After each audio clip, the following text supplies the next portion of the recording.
Okay, we're up. Just waiting on folks to finalize logging in and appear. Let's be with us in a little bit.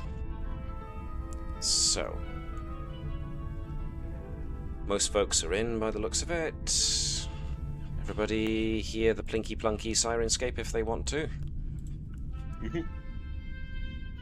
No, I have not got that on yet. Okay, that was my next question. Consider. Need to find the link now. Do you need me to send you the link? No, I should be able to find it. It's in the Discord somewhere.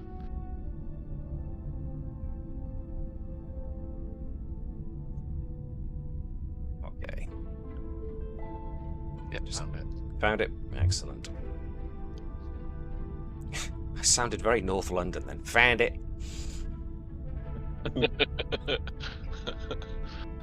Maybe I should have Lily have a, no, I'm good. Maybe not. No. Okay. Alrighty.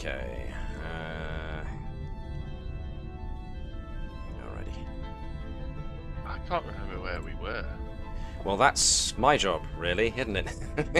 Yeah. Summaries are my job. Don't worry about it if you can't remember. Alright, if everybody's more or less set up, I mean, can wait for Liz a little bit longer. Or we can just play the intro video and wait to see whether or not we hear the ba-dum in the middle of the intro music. There we get started on claiming stuff. Okay, let me turn off the plinky plunky and the ship rumble, and we will fire off the intro video. Just gotta make sure it's the right one first. There we are. Boop.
Hello, and welcome back to the further adventures of the USS Combs. I am MJ the GM, and I shall be your Games Master for this current session. And with me are the majority of the crew of the Combs. And here's the other one. Right on time! Look at that, that was superb timing. Liz, what did I like say your name 3 times and you felt compelled to turn up right at that moment? Because that was incredible. I just got done removing my clothes from the dryer. Woo! Well, it was superb timing either way. My congratulations to the clothes dryer. It knows when to make its entrance. Okie dokie. So, give Liz a bit of time to... Nope, already in. Never mind. Smashing. Well, as per usual, this is the start of another brand new episode, but let's give a quick summary on where we were before, as much as we can. The crew of the Combs, of course, had been tasked by Admiral Stoker with diverting from their current mission to a planet in the Pascal system in the Shackleton Expanse, which turned out to be a place where technology did not work at all, which the away team found out, much to the shuttle's detriment. which they were trying to land on that planet. But hey, the captain had an outing for a change and didn't have to sit on the bridge. But that did mean that First Officer Commander Trouser Hopkins was the one who had to deal with Admiral Stoker when another Starfleet vessel came knocking, and the USS Walcott, that very same Starfleet vessel, asked if Admiral Stoker was on board the Combs and could they kindly hand her over, please, because she's been a bit naughty. And I don't mean that in the ha-ha fun kind of sense. I mean that in the she sabotaged the USS Calico in order to then rendezvous with the Combs on this mission. So it seems Admiral Stoker not exactly up to all things good. But nevertheless, Commander Hopkins and others were able to actually subdue Admiral Stoker, and she has since been put in confinement. So, that's pretty much what happened last time. Admiral Stoker has apparently finally pushed further than folks are willing to let her push, and she has been remanded into custody. So, the current episode, today's episode, will be taking place a mere 3 days after the conclusion of the previous episode 2 weeks ago. But before we get too far into that, first choice, is there anything I neglected to mention or anybody feels that they need reminding of themselves? Some folks weren't here last time, so if you have any questions. I think I'm brought up. I saw the comments. Cool. In that case, before we do anything else, let's put a little tingly on. As the first thing we usually get done before we do anything else is science. 3 days isn't much time, but it's still enough time to at least try and get more of a lead on folks' science projects. But before I jump into that, I've just remembered that there is something very important I need to do, and that's plug other people's stuff. Mr. Powell. Hello. Yeah, so there's a bit of news coming on my channel, I guess, where the Jack and Daxter review is like in post-production now, really. Script's all done, footage is all recorded, so that should be coming out sooner rather than later. After that, I'll be looking at Yakuza 0, but in the meantime, there's always like some other reviews of retro games there if you want to check those out in the meantime. Yeah. Thank you. And Mr. Bell. Oh yes. Right. Well, obviously Solarity is still going on. We had one last week. There's another one coming up on Monday again. Monday, Tuesday, depends on where you are. I have to say this last one, if you have heard it, yeah, that was quite the wild ending. I am not going to say too much.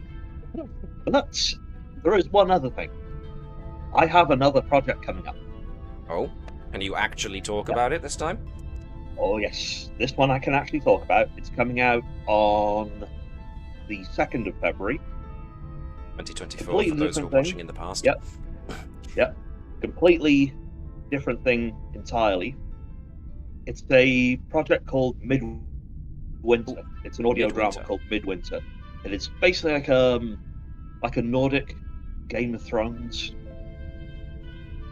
Because if there's one thing Game of Thrones needed more of, it was Vikings.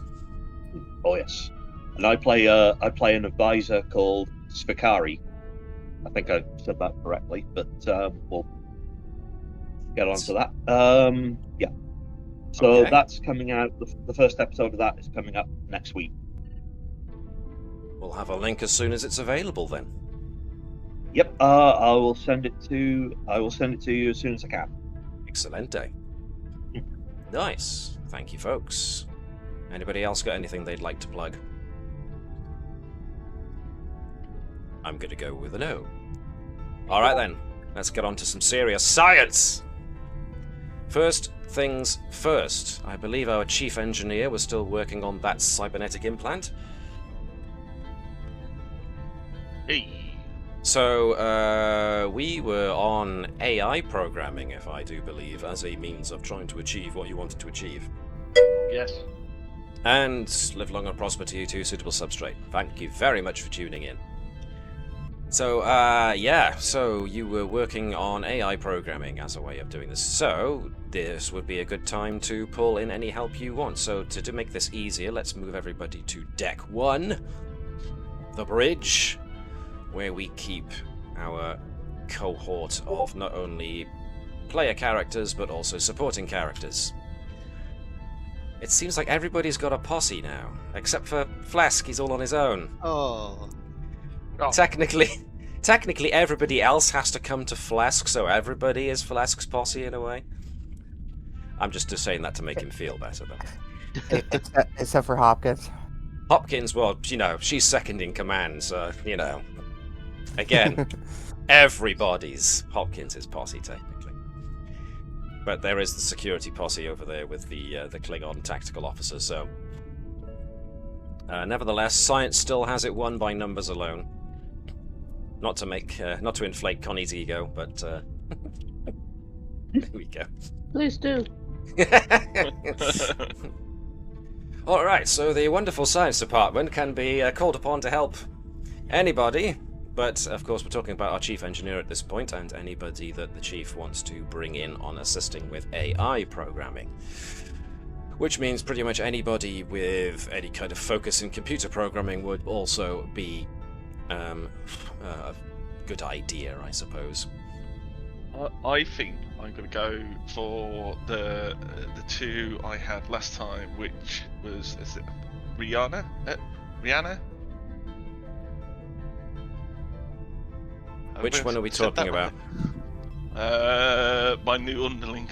Your new underling, so Ensign Girani. Yeah. Now, bearing in mind, her focuses are life support maintenance and holography, so AI program is a bit out of her areas of expertise, but you can always have her as just an assistant to go on just using her stats alone. Yes.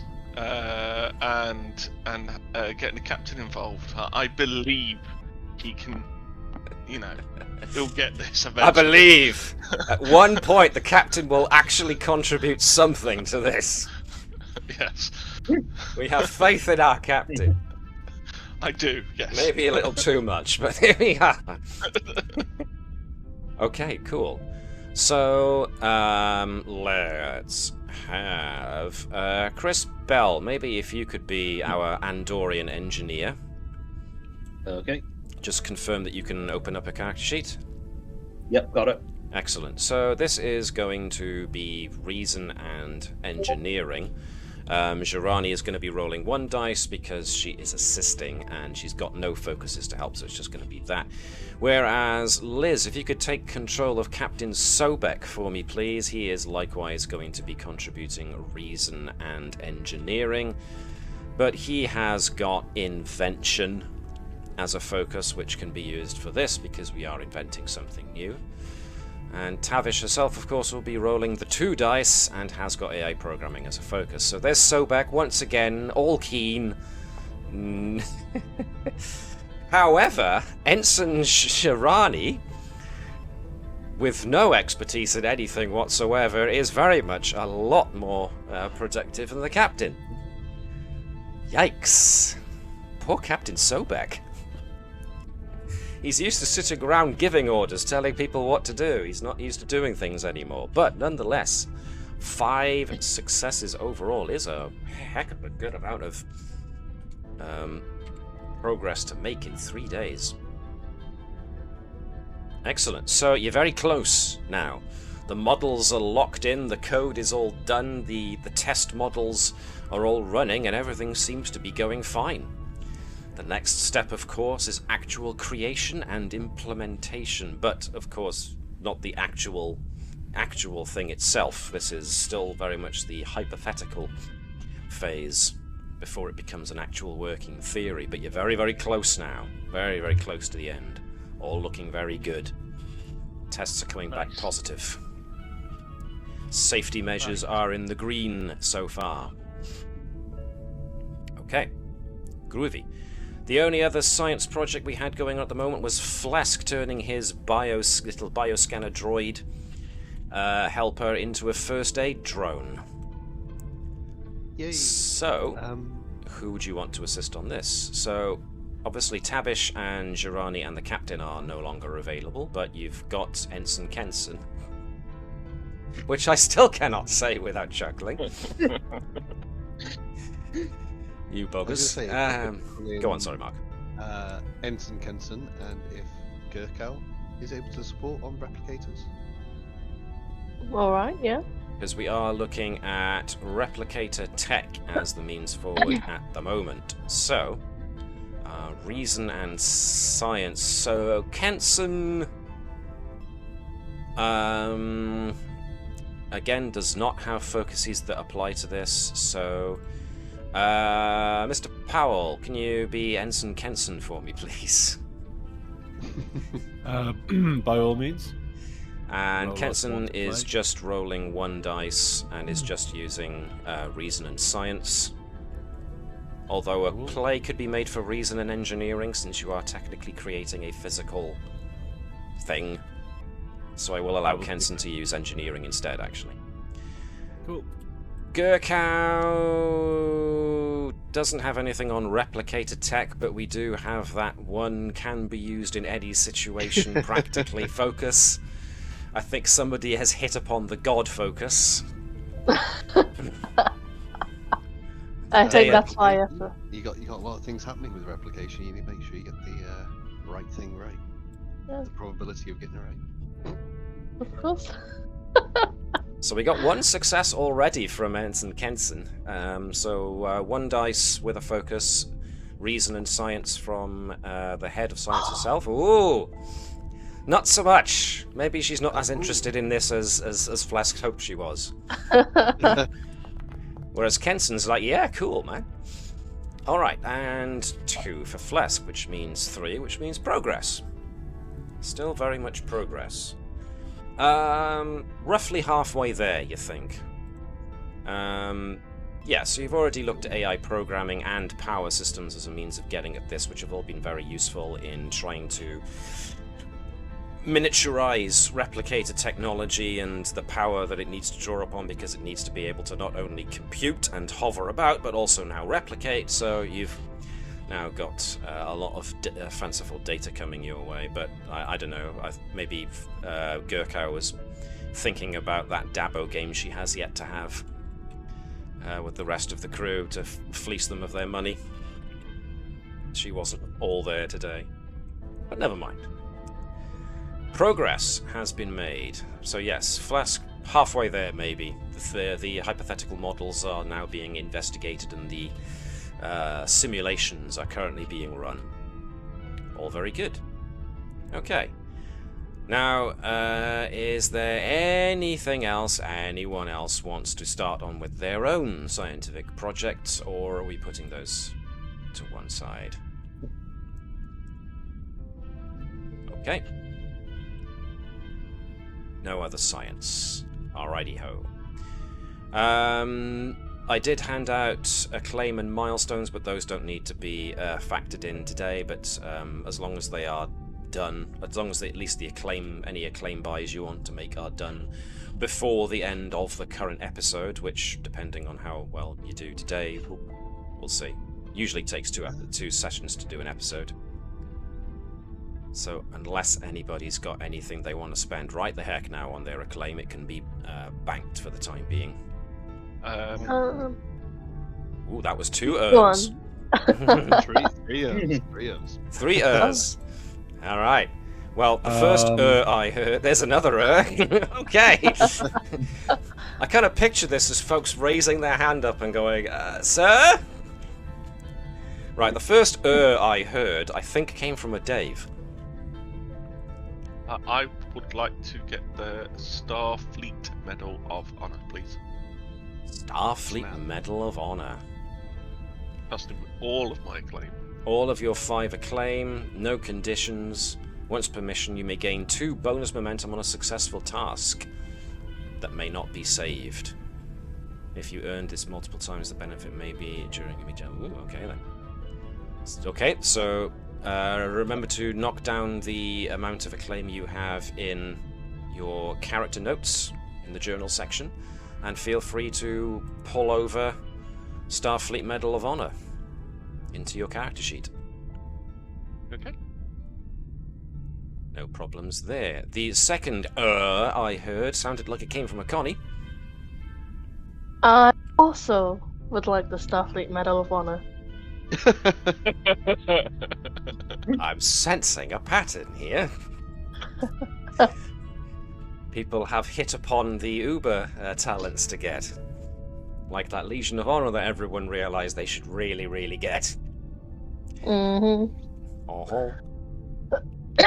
That's understandable. Yep, sure, if you've got the acclaim to do it, then the Medal of Honor is 5 acclaim. Remember to take those points out of your character notes, and if you can find the award, just click and drag it over to your character sheet and it should enter it. Yeah. Now, the other I heard was a mark. You have sensed a pattern because I'm doing exactly the same thing. And the final I heard was from a Chris Powell, so was that just sarcasm, or was it I actually had something I wanted to try? You got any more of those Starfleet Medal of Honors, please? Apparently they're going around at the moment. I started the trend. You really did. I like the cascade of ers that came out one after the other. Like that. Anyone else I could probably get a favor with? Well, blimey, who's left? Admiral Hebert, Admiral Haster, General Kargan, Commander Worf, Captain Picard, Chancellor Gowron. Who have you got left? You haven't got everybody within the Admiralty yet, so, you know, you could still... I can't think, is there anybody you would want to have? I mean, you've got most of the major NPCs that you know of, and a few that are known about. Unless you particularly want to go hitting up an ambassador. Not Who have you met particularly. recently? Alright. Who have you met recently? Let's see. Well, you can't go back to those guys. Those are a pre-warp civilization. That system was destroyed. That one is a dead system. There's the Federation archaeological team you met, where you had trouble with Ferengi and Orions. You've very much reconsidered your favour with Admiral Stoker, which was probably a wise thing. There was, of course, the commander of the Nightingale, after you helped them get out of that sticky situation with the Romulans. What was that captain's name? Let's go have a look. It was Border Dispute, and Commander Alison Lewis was the one in charge of the Nightingale when it was left. So other than that, those are the only ones I can actually think of that are left. Ah, well. Looks like Medal of Honor for... Oh, well, you know. Yay!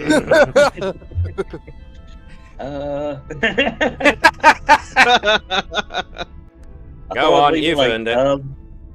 Yeah. Okay. If I wanted to put my reputation up. Yeah.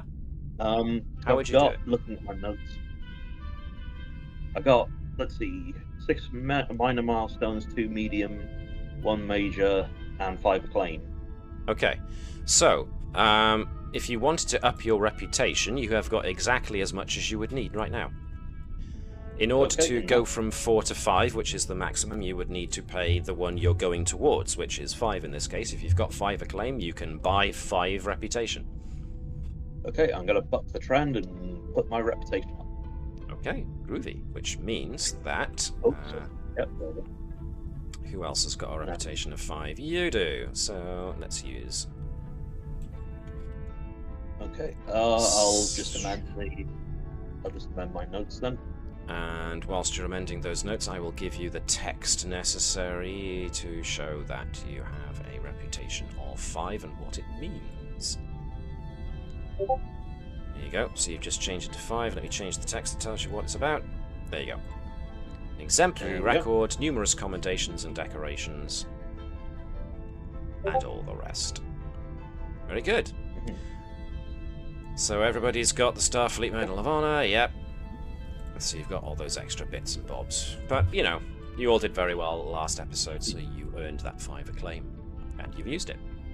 Good, good. Cool. So, that leaves us with nothing else to sort out. So let's get us to Narendra Station, 3 days after the end of the last episode. So you find yourselves called back to the office of Admiral Hebert. So without showing you in, you already know your way. You guys have just knocked on Admiral Hebert's door and have been asked to come in. So, let me just drive myself back a moment.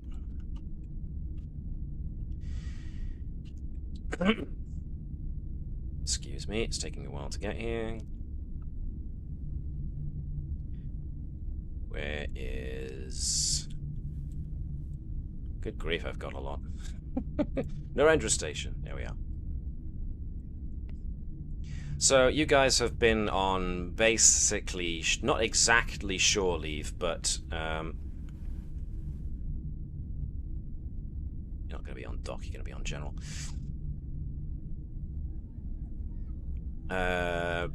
What was I saying? I've lost my thread. Yeah, so you guys have basically been not exactly on shore leave, but you've been dismissed from active duty for the last couple of days, and you've now just been called back to Admiral April Hebert to talk about the situation that has arisen. So, as you are all brought in, you do notice that a good many of the screens that Admiral Hebert has up on her display wall are showing what appears to be the detention area and different angles of the same cell. That cell appears to contain the former Admiral Stoker. Nonetheless, Admiral Hebert addresses you all. Thank you everybody for coming. So, I know you've only had 3 days to process everything that's gone on since the last time we saw each other, but to say that these have been a slightly stressful 3 days for me would be vastly understating the matter. We still have numerous instances across the station of increased, shall we say, hostilities between Starfleet personnel and our Klingon brethren. Disputes are starting to crop up more and more, and so security are having to handle such a lot more and more, and things are becoming increasingly divided. To top it all off, a certain amount of time ago, you should remember that you had managed to apprehend a saboteur on board who had boarded your ship when you entered the Beta Niobe system on Admiral Stoker's orders, and you managed to apprehend that saboteur. Well, that saboteur had been languishing within our detention area for some time until we finally had a transfer order come through ordering us to hand her over so that she could be taken to an appropriate detention center. Well, this afternoon I was told in no uncertain terms that that prisoner never made it to the detention area, and Starfleet Intelligence are now sending me communications asking me how the hell we could misplace a prisoner. Even though it was technically out of our hands at that time, but apparently now it's our fault. And now we've got, and Admiral Stoker gestures to the display of Stoker in the cell, we've got the Admiral Stoker situation.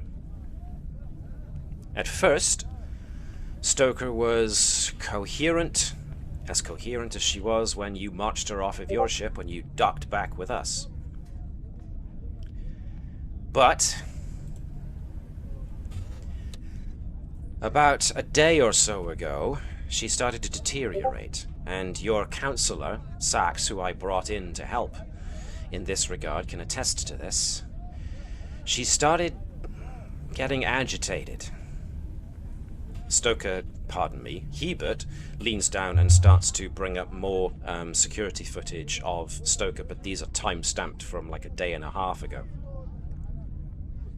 As you can see, she's starting to pace back and forth. She's demanding to be let out. She's getting aggressive. She's even slamming her fists up against the force field. And this timestamp here shows you where she's just basically starting to curl up into a ball and seems to be talking to herself. And now, Stoker pardon me, the image of Stoker that Hebert indicates is the current one. She's taken to scrawling on the walls and the floors, as well as muttering to herself. Which has complicated matters, because your counselor assures me that she is at present in no real fit state to answer any questions in regards to her conduct.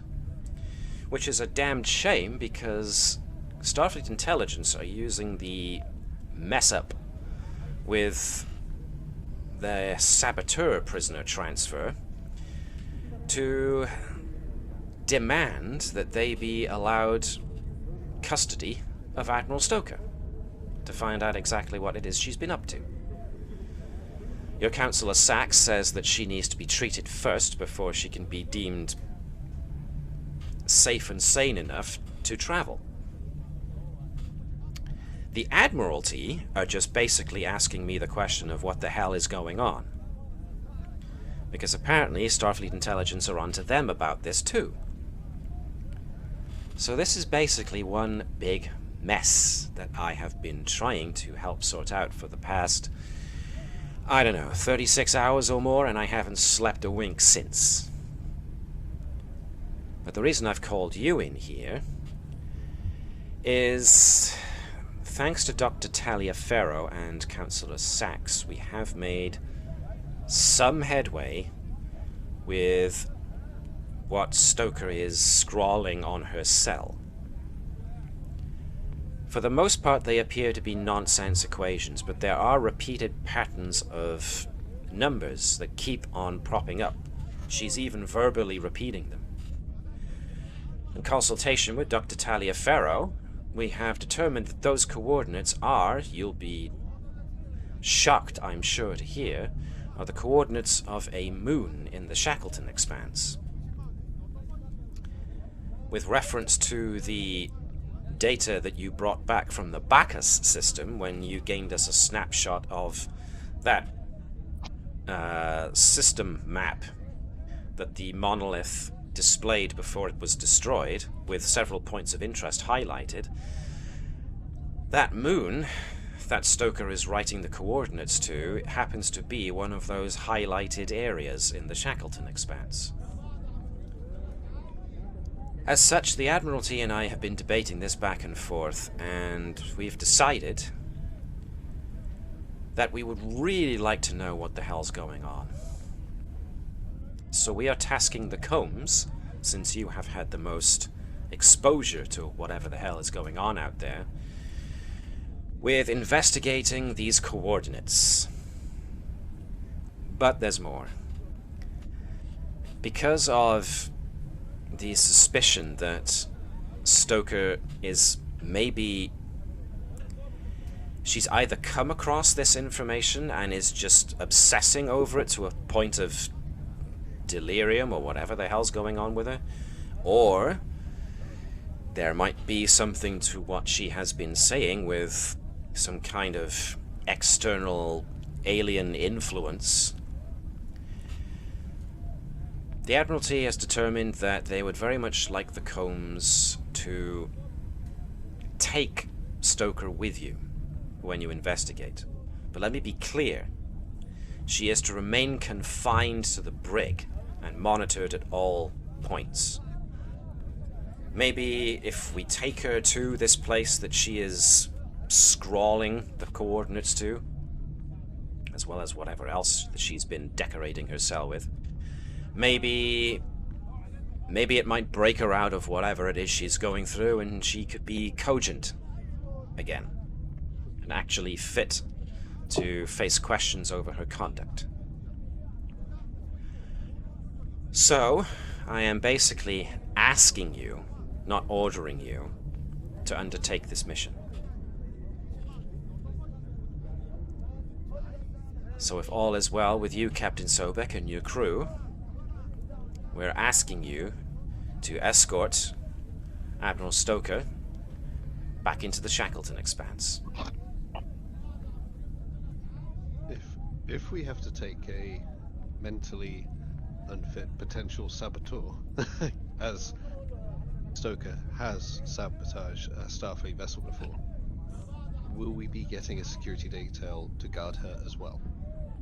We will assign security, but that's going to mostly be your Lieutenant Garrow's purview, since he is the Chief Security Officer on board of your ship. We'll be transferring Stoker to the care of your medical and security personnel. If you need me to give you extra security, then I'm afraid we're a bit blasted for numbers at the moment, what with the constant disagreements going on the station at the moment between the Klingon contingent and our Starfleet contingent. Shouldn't be anything that you couldn't handle, I'm certain.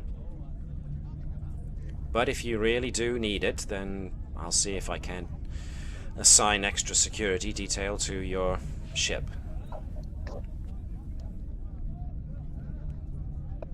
That all depends on whether or not you think you can handle Stoker.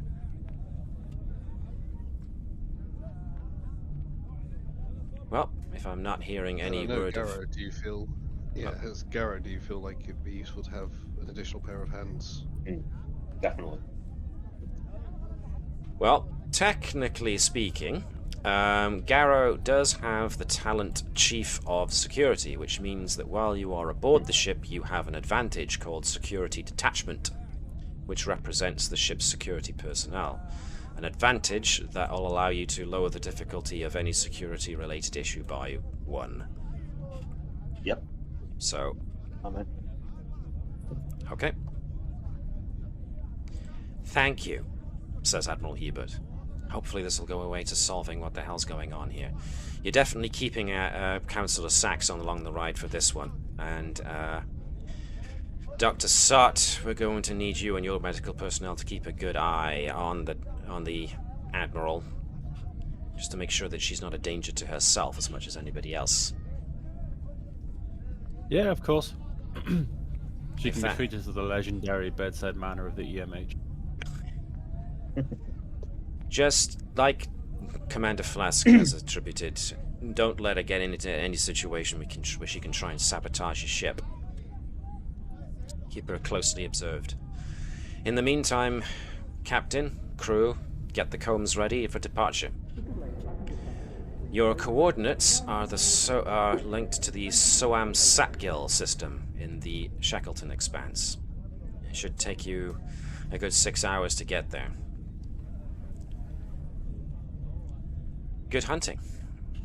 Fly safe.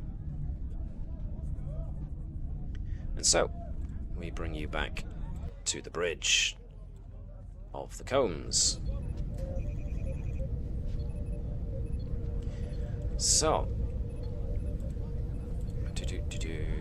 are there any specific security arrangements or medical arrangements you would like to make now that you have taken custody of Admiral Stoker? Heavy sedation, is that an option? Do we have handcuffs or? Yeah. Yep, definitely those. Okay, so I'm just going to bring Stoker's icon onto the bridge, just so we've got a point of reference. So yes, needless to say, Stoker has been stripped of her uniform and her communicator badge. She's just now wearing basically prison overalls. And she's got her hands shackled together. She's semi-lucid when you transfer her from Narendra Station to the brig. She's still muttering to herself and occasionally looks off to her left or to her right as if she's just heard something. But other than that, she appears to be suffering some kind of psychosis. It's a bit difficult to diagnose specifically, but she definitely seems to be hearing things that the rest of you do not.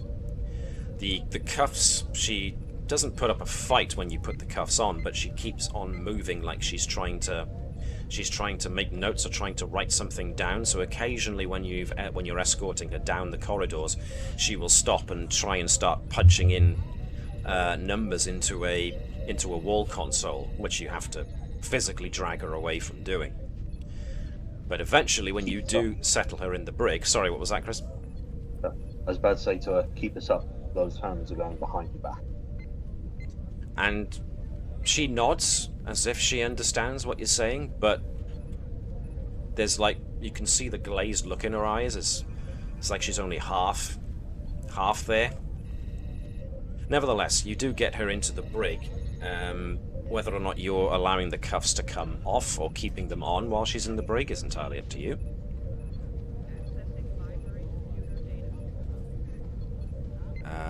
But nonetheless, she is sat on a bench bed behind a force field and has a security officer on her, maybe even Ensign Akos himself, keeping watch over the Admiral. So let's put the Admiral here next to Ensign Akos. And the moment she sits down, she starts to look for something to write with. And when she can't find one, she starts to scrape the walls with one of the edges she can find on her cuffs, and starts scratching numbers and equations into the walls.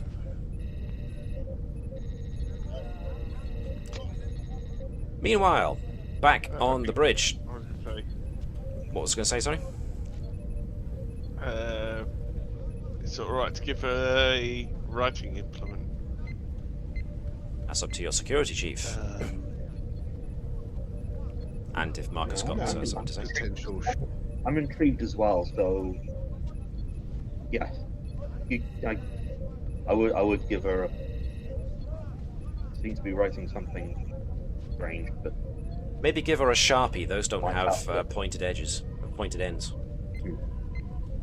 Yeah. The moment she starts looking as if she's going to hurt herself on those things, then yeah, step in. Okay. So yes, But I'd like to see what she actually wants first. She's given a writing implement, and she goes to, she immediately starts going to town writing on the walls rather than scratching the numbers in. And yeah, the equations she's writing look like nonsense. It's like she's just... It's like somebody who thinks they know what a quantum equation, mathematical equation looks like, but are like just randomly drawing in the symbols that they've seen on a piece of paper somewhere. This is what...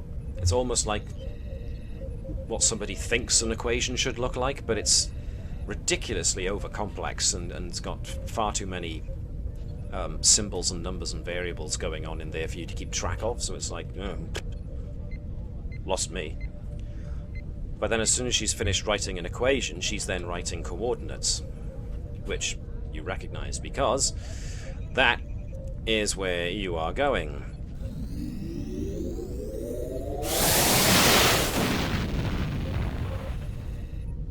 And so, off the Combs goes back into the Expanse. Now, as has been mentioned before, the Expanse does have a number of gravitational anomalies that can be rather unkind to a ship, but you've now entered and exited the Shackleton Expanse so many times now that you know exactly how to approach them and how to get over them and around them and through them without suffering as much damage to the ship's power systems and such, so I won't be requiring any kind of rolls from your helm officer or anybody else to manage that. You are practiced hands at entering the Expanse now.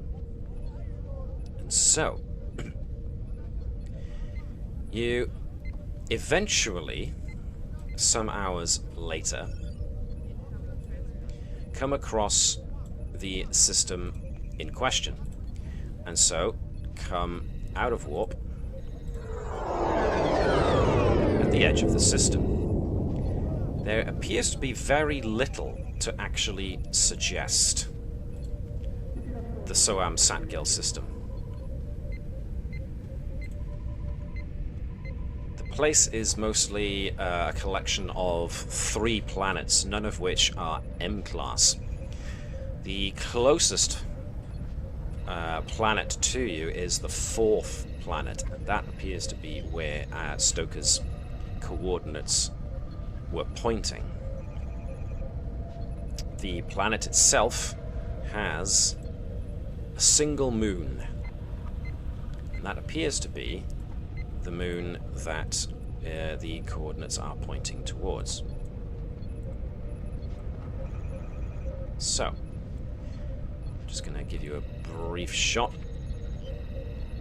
This does not totally represent the Combs' size compared to a planet and or planetary body, like a moon, but gives you an idea of the kind of thing you're looking at. What you're looking at are both a planet and a moon that don't appear to be terribly hospitable when it comes to atmosphere, if any. Can anyone else see that? Because I just see blackness. Oh, you just see blackness. Yeah, I do all I beg see your is- pardon. All I see Yeah. is Let me fix that for you, which means it probably is a problem that's going to hamper all of the maps. This is something that keeps happening, and I need to keep checking it, so sorry about that. Bob. There we go. Better? Okay. Yeah, that's good. So, let me see what we have here. So, Ensign Akos, who is looking at, who is standing guard outside of... Well, I was just about to offer you the opportunity, so here we go. Ensign Akos, who is standing outside of Stoker's cell, actually comms the bridge. Ensign Akos to the bridge. Captain, the Admiral seems to be coming around.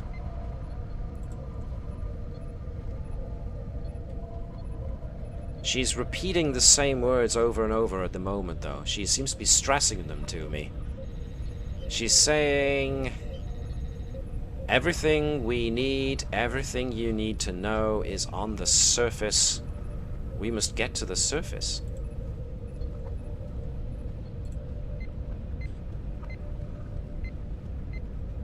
Captain Sobek looks over at Lieutenant Gurkow.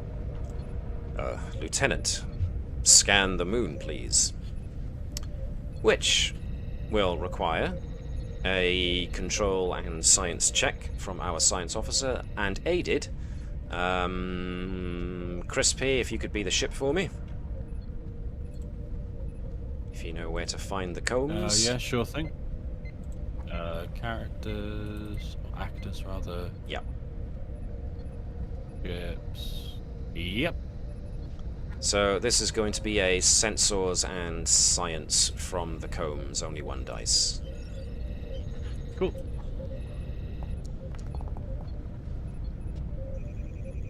No successes from the combs, so it's all down to the operator of the... Okay, that's fine. Let me just reload, because once again I have lost my momentum and threat trackers.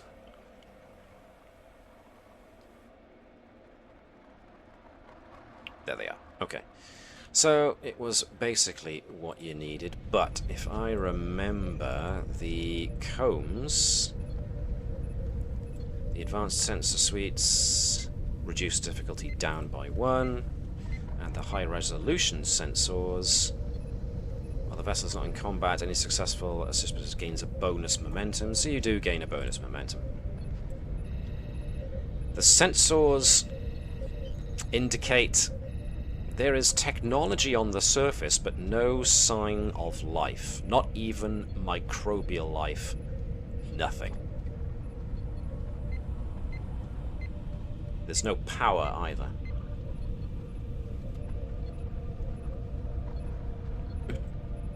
do want to scan around the moon or the planet to see what's near us. Mhm. And I can help if you need. That would be another control and science check, and this time if I can get Liz to be the ship.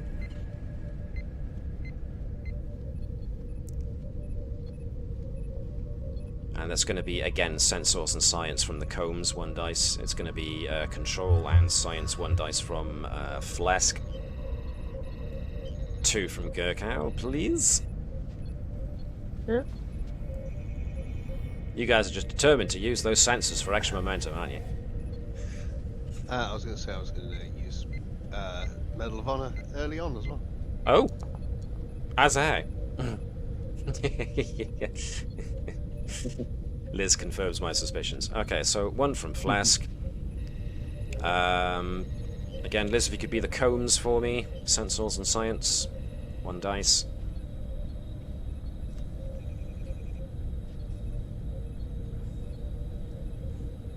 Knocking the difficulty down as well, so...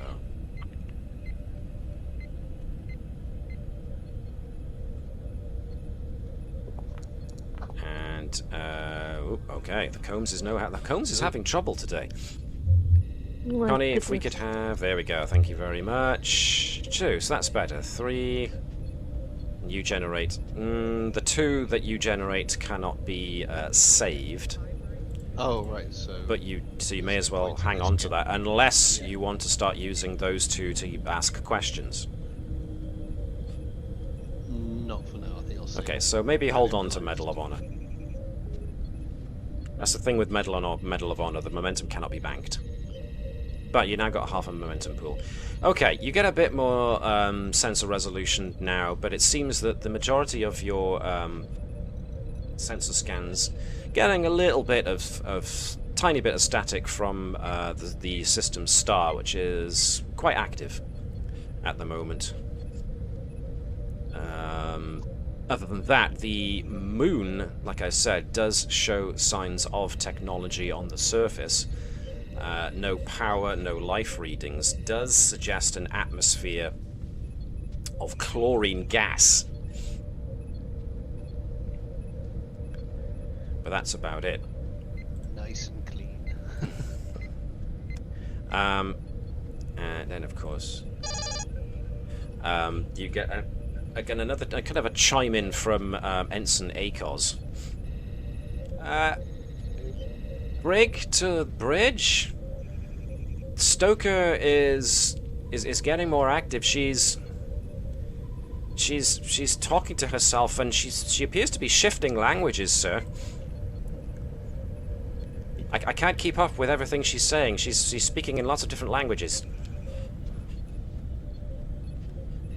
I think I caught Idosian during that. Could we maybe have a linguist or somebody come on down here, or look at the security feed? She's kind of freaking me out, sir.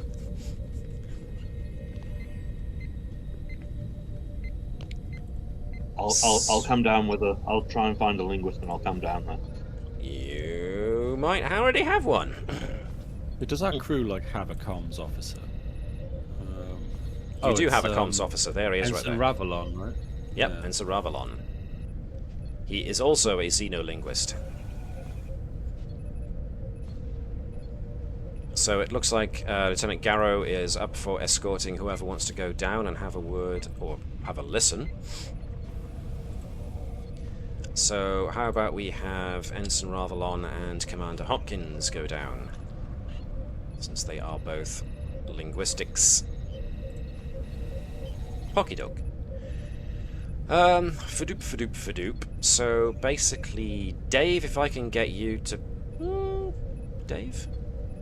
Yeah, Dave, you can be Ensign Ravalon, who can assist Commander Hopkins with a Oh. reason plus science difficulty 1 with both of them with linguistics or xenolinguistics. Once you get down to the brig, there is indeed Stoker. She's just kind of rocking back and forth on the on the bench bed in the brig, and she's just jabbering through different languages. Let's see Oh, this how is gonna much be of it- fun. How much of it you can pick up. That was almost a 20, but it rolled onto an 8, which is good, and 2 successes, 3 successes, which means you get 2 over and above what you needed there. Nice. So,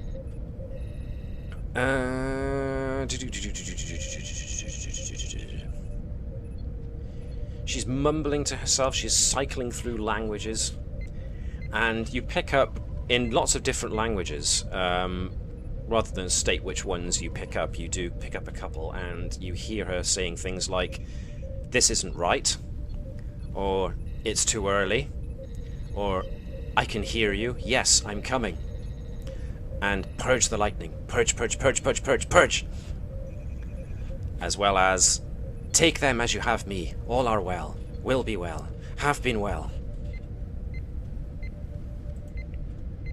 and on she goes. And then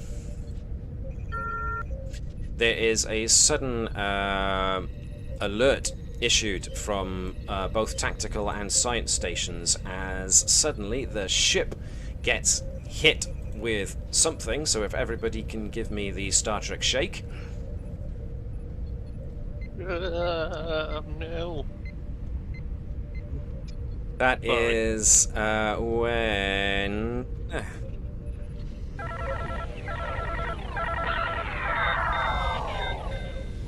Power goes down. So the lighting dims. A sudden something has hit the ship, and it seems the majority of the power has gone out.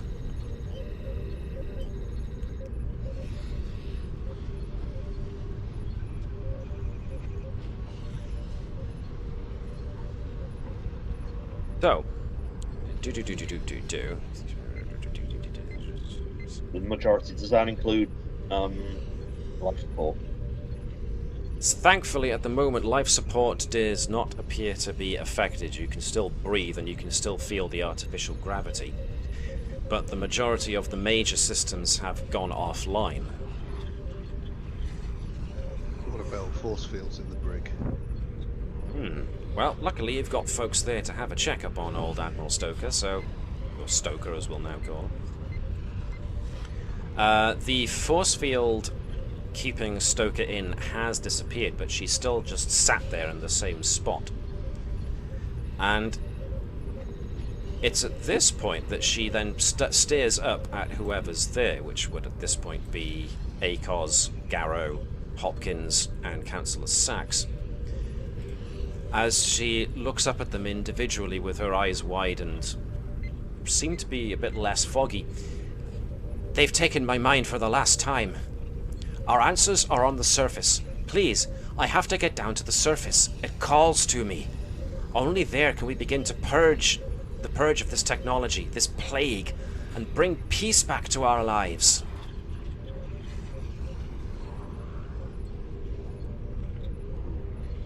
Like in this state, staying where you are might be a very good idea. Alright, so... In physical restraints. Well, she's No, still no. cuffed, so... If she tries to make a bolt for it, Yep. set phases to stun, Okay then. Noted. but only as a last resort. Okay. Alright. So, Councillor Sachs can confirm that Stoker is agitated. Sachs is kind of furrowing her brow. It's like... the best you can equate it to is someone straining to listen in on somebody else's conversation. But there's so much noise, they're trying to make out individual voices. Sachs seems to be straining to get a handle on something she's sensing, but can't quite seem to get it. Nevertheless... Actually, Go on. can I just try something? Of course. I'm going to try and talk to Stoker here because Stoker, I mean... Yep.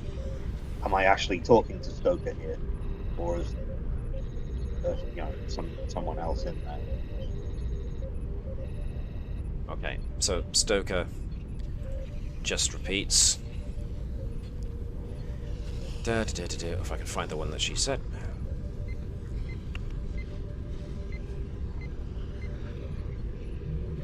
Sorry, I'm trying to find the line. I'm trying to find my lines. Like I told you, they've taken my mind for the last time. They keep coming back to try again. For now, this is me, but I don't know for how much longer. They're trying. They're calling to me. There's something on the planet we need to see, something we need to stop. Who is this they? I don't know. You've heard them. You've seen them. Just like I have.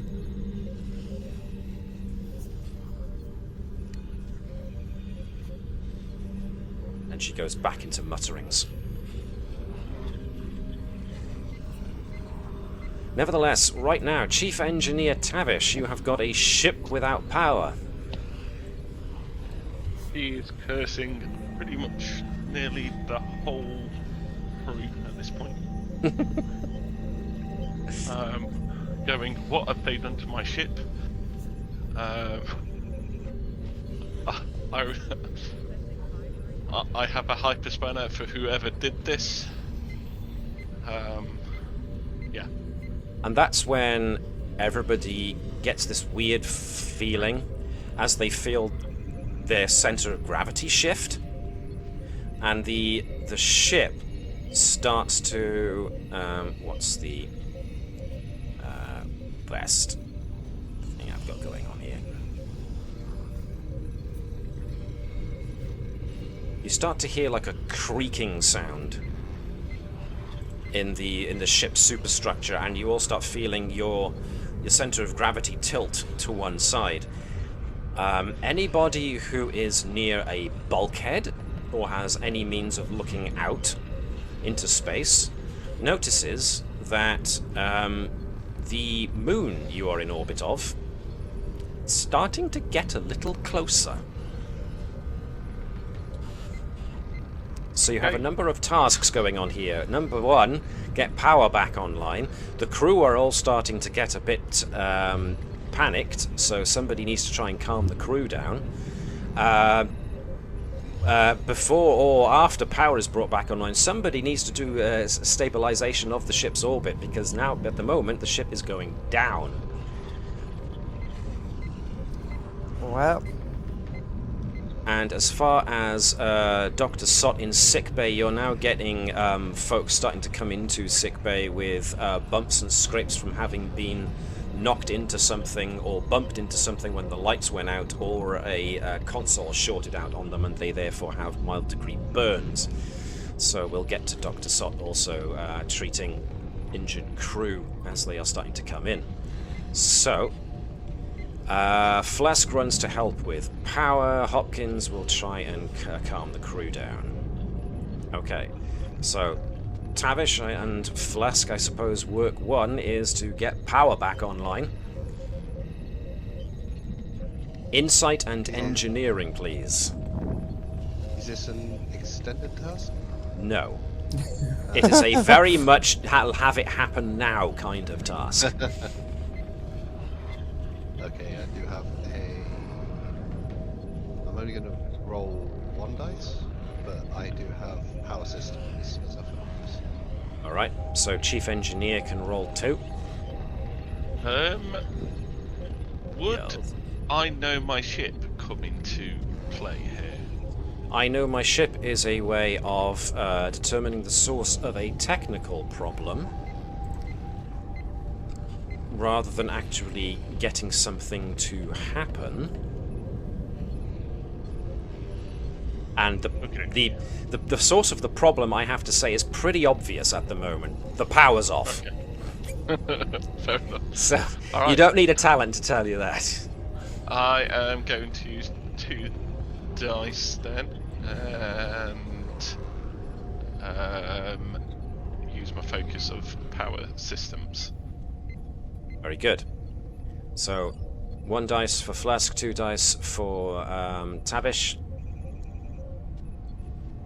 1 success from Flask, very nice. 2 successes from you guys, which means... I rolled the wrong one. Sorry.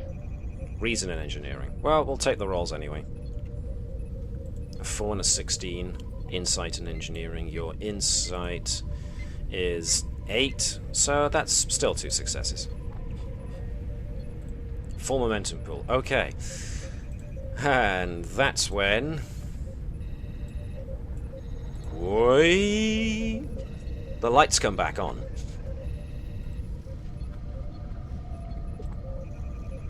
Okay, so we've still got a load of crew who are starting to have a bit of a panic. Now, Gurkhow's got a fairly reasonable con score, so she could actually assist Lieutenant Commander Lian Zhang in getting the orbit of the ship stabilized. Can I get Chris Bell to be the ship, please? Okay. Do you know where to find it? Where am I? Well, that's an existential question all of its own. That was just for me. Right. Where's the ship token? If you go to the Actors Directory and look for USS Combs Crew plus Ships folder. There we go. Under Ships, under the Ships folder, you should find the USS Combs. Click on it and you bring up the character sheet. For this, we want engines and con from the Combs, please. Okay. Broadcast. 1 dice. The same can go. One dice. Gurkhow can assist with con using extravehicular activity, and if I can get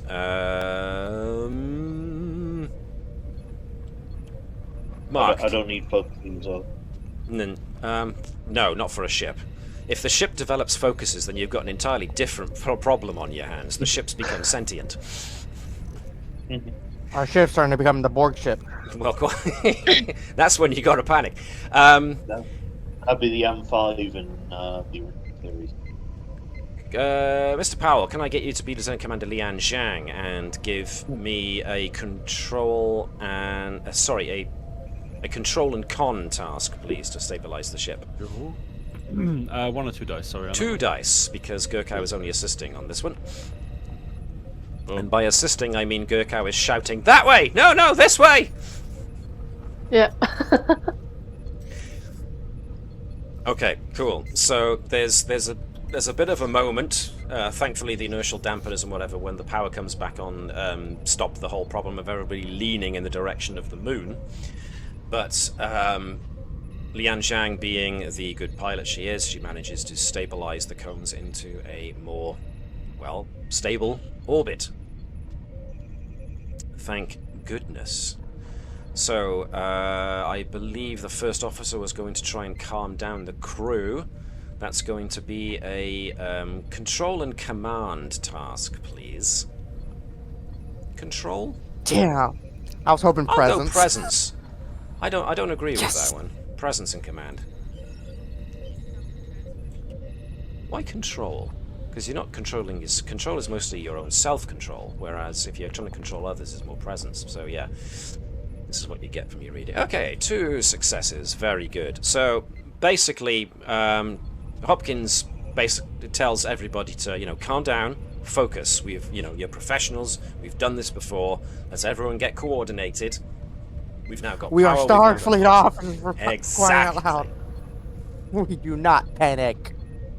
Exactly. All folks back to their stations. And everybody starts going about their jobs. Now, the Chief Medical Officer has a couple of semi-serious injuries to deal with. So can I get... This is as much keeping the crew Again, stable, less stressed. So for this, we're going to be using mostly Dr. Sott's bedside manner because the wounds are all superficial. So can I get Sott to give me presence and medicine, please, to keep folks? Presence and medicine. And And with a... Yep, go on. It's a talent, isn't it? On focus, never mind. Well, there is, there's also bedside manner, but that's related to injuries. Yeah. But you do have composure as a Cool. focus, and this is a lot to do with that, so... I'll take you. Ooh, a lot of 15s, 16s, 14s going around here at the moment. Ooh, but nonetheless, because you are all that damn good, you do get successes. Okay, cool. So, there's a good couple of moments where the whole ship is in chaos and turmoil, but thankfully, you guys do manage to pull things around very, very quickly. And everybody goes back to their posts. And at this point, having a good old scan of what happened, looking at sensor logs, it appears there was a coronal mass ejection from the system's star that, due to the fourth planet's angle and proximity in its orbit to the star, the combs basically caught the brunt of it, and it knocked out the ship's power. So that's what happened. So the star is, like was noted earlier, quite active, but you didn't realize it was this active, and you just got hit with active, so... For the moment, though, it was a minor inconvenience. So there's no actual damage to the ship, but you can see systems are operating normally now, but be on the lookout for another coronal mass ejection, essentially. It's at this point that consulting the sensor logs in order to find out what happened to your ship, Gurkow also notices that there are now power signatures coming from the moon below. There's something going on with the moon, I think, so we should take an away team down. It's at this point that the console in front of Garrow, so Garrow would have had enough time to deal with Stoker at this point, so it depends. Was Garrow going to stick with Stoker, or was Garrow going to go back to the bridge during all that kerfuffle with the ship falling out of orbit? I'm going to head back to the console. Okay. Cool. It seems that with all the systems coming back up, the force field Yes. as well. The force field did indeed come back on, so that is all good. So as soon as Garrow gets back, when everything is starting to settle down and Gurkow gives her notification that there are power readings now coming from the moon, Garrow's tactical station gets an alert that there is a transporter signal emanating from the moon. Okay. Captain, you might want to have a look at this. There's a transporter signal coming from the moon here. Can you verify whether or not it's coming from the moon to us or going from us to the moon? Stand by. In which case, can I get a control and security check from Lieutenant Garrow, please? Difficulty 0. Control and... Security. Control and... Okay. Any focuses on that? You have... Ooh. Not really, no. Although shipboard tactical systems can assist, so let's go with that. Okay. 2 dice. 2 dice, please.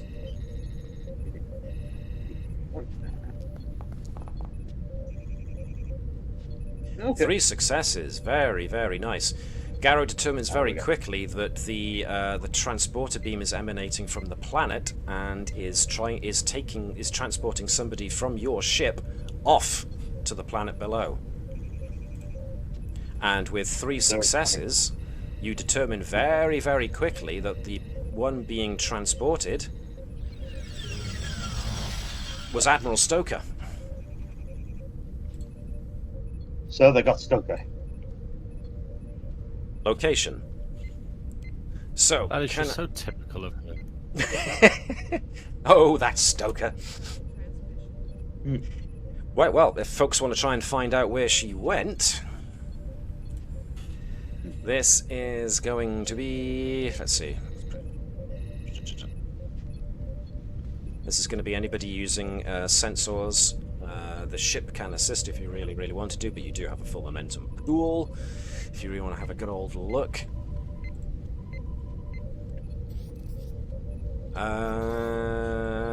This is going to be a control and science check, so whoever wants to try and access sensors in order to determine where Stoker has gone can do so. So, any volunteers?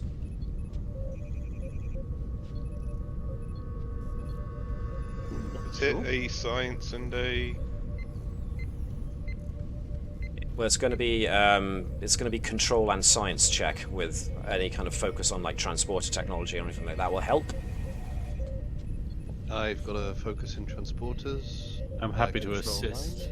Okay. I've got like Science, just science. control and science. So there we are then. Sot and Flesk. Sot can Am assist I- Flesk. Cool. Rolling 2 dice. Right, so Sot Dear can me. confirm there is a life sign. Flesk more than makes up for it with a position on the planet. You've located Yeah, I Admiral loosened Stoker. it for you. there was a smudge on the screen. Sot has gotten rid of that smudge now. No, that's fine. Sot can confirm that the readings indicate a life sign on the surface, which, you know, might not necessarily be a good thing because chlorine gas. Are we able to get Stoker back on board the ship? That is Captain Sobek. So, this is where... Well, this is an interesting question, actually, and I just came up with it. We do still have room for another supporting character, technically. Do you want to now create your transporter chief? Or are we going to go along with just it being Flesk's specialty for transporters and replicators that'll do the job? I think the ship could use an O'Brien. Yeah, I want to know, Brian. Well, you know, a transporter chief is not the MVP that Miles O'Brien. I'm not sure we've got I'm not sure we've got a character class for most valued player character, non-player character. The Chuck Norris of Star Wars. Pardon me, Star Trek. But if you guys want to make a new transporter chief, then I am groovy with that. All right, then, let's see if I can't find one. Well, let's just grab a generic officer. And, well, do we want to choose, or do we want to roll randomly to see what species this transporter chief is going to be? Or do I even have to ask? just Like, just who have are a we look looking at... off got? Like, race-wise. You've got a pair of Vulcans, you've got a Bolian, you've got Betazoids, you've got... What's Ravalon again? He is an Afrosian. You've got Akos, who's an Edosian. You've got Denobulan, you've got Andorian, so... I was gonna Talent. say, why don't we do it as a random? Yeah, roll. Yeah. Somebody... Yeah, random. is fine. If people are okay with that. Alright, Yeah, sounds like... Random. Well, Dave, since you were the one who came up with the thing, why don't you go to rollable tables? Do you know where that is?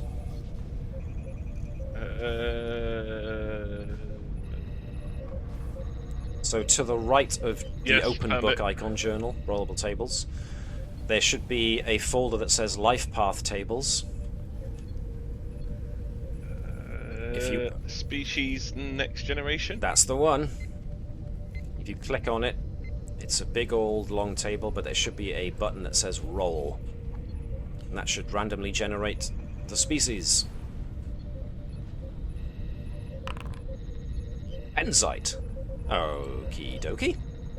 Benzite. Benzites. Now, who are they again? Oh, wait, aren't they like the fish people? Let me find them. Star Trek. Benzite.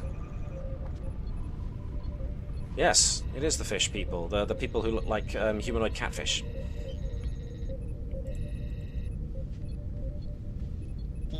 Let's grab us a benzite. We'll take one from Star Trek Online. I can always make it better. Actually, no, that makes sense. That's the right uniform as well, because operations would be transporters. So, benzite. We call him Ben for short. Alright, so our species is a benzite. Somebody could maybe look on the internet for a random name generator that could be benzite. I think Mark came up with a great name. Yaha. Yeah. What was the name? Oh, it was in Discord. Let me look in Discord in just a moment then. Biles O'Brien. Right, okay. Biles. Ew. Makes it sound like he drools. Don't they have like a thing around their mouth? Yeah, they've got that. They've got like that breathing apparatus in front of them. Yeah. So benzites, their species has a hairless blue to green complexion. They have a thick protrusion that extends over the brow and nose, 2 facial tendrils above the lip.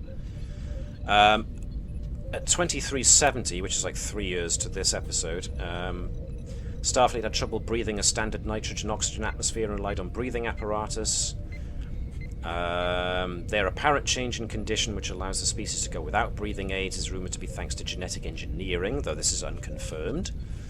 Highly meticulous, a benzite Starfleet officer is a valuable resource when it comes to exploration and investigation. So, once again, let's find the core rulebook and go for our supporting characters. Where are they? Supporting characters. Here we go. So, first things first.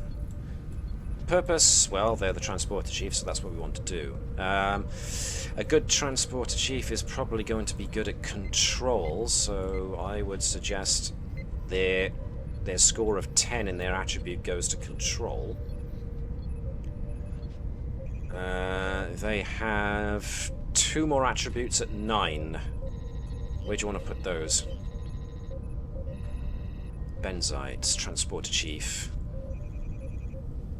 2 more 9s. Insight. Yeah. Maybe reason. And reason. Cool. So that's the 2 9s. We also have 2 8s and a 7 to distribute. I mean, daring and fitness in 8 and presence in 7? Or do you want him to be slightly more talkative? I thought fitness could be the lowest. You do just sort of like stand there and then occasionally pull your fingers up and down. All right to then. devalue the very hard work that they do, but, you know. All right then. So fitness goes as the lowest. Cool. So disciplines, they're allowed 1 at rating 4. Let's think. This is transporter chief, so this is gonna be science or engineering, really, isn't it? Which one's it gonna be? It's probably gonna be more engineering, but with it being transporters. So let's give him a 4 in engineering, which leaves a 3. Maybe put that in science? Yeah. Then we're allowed 2 2s and 2 1s. So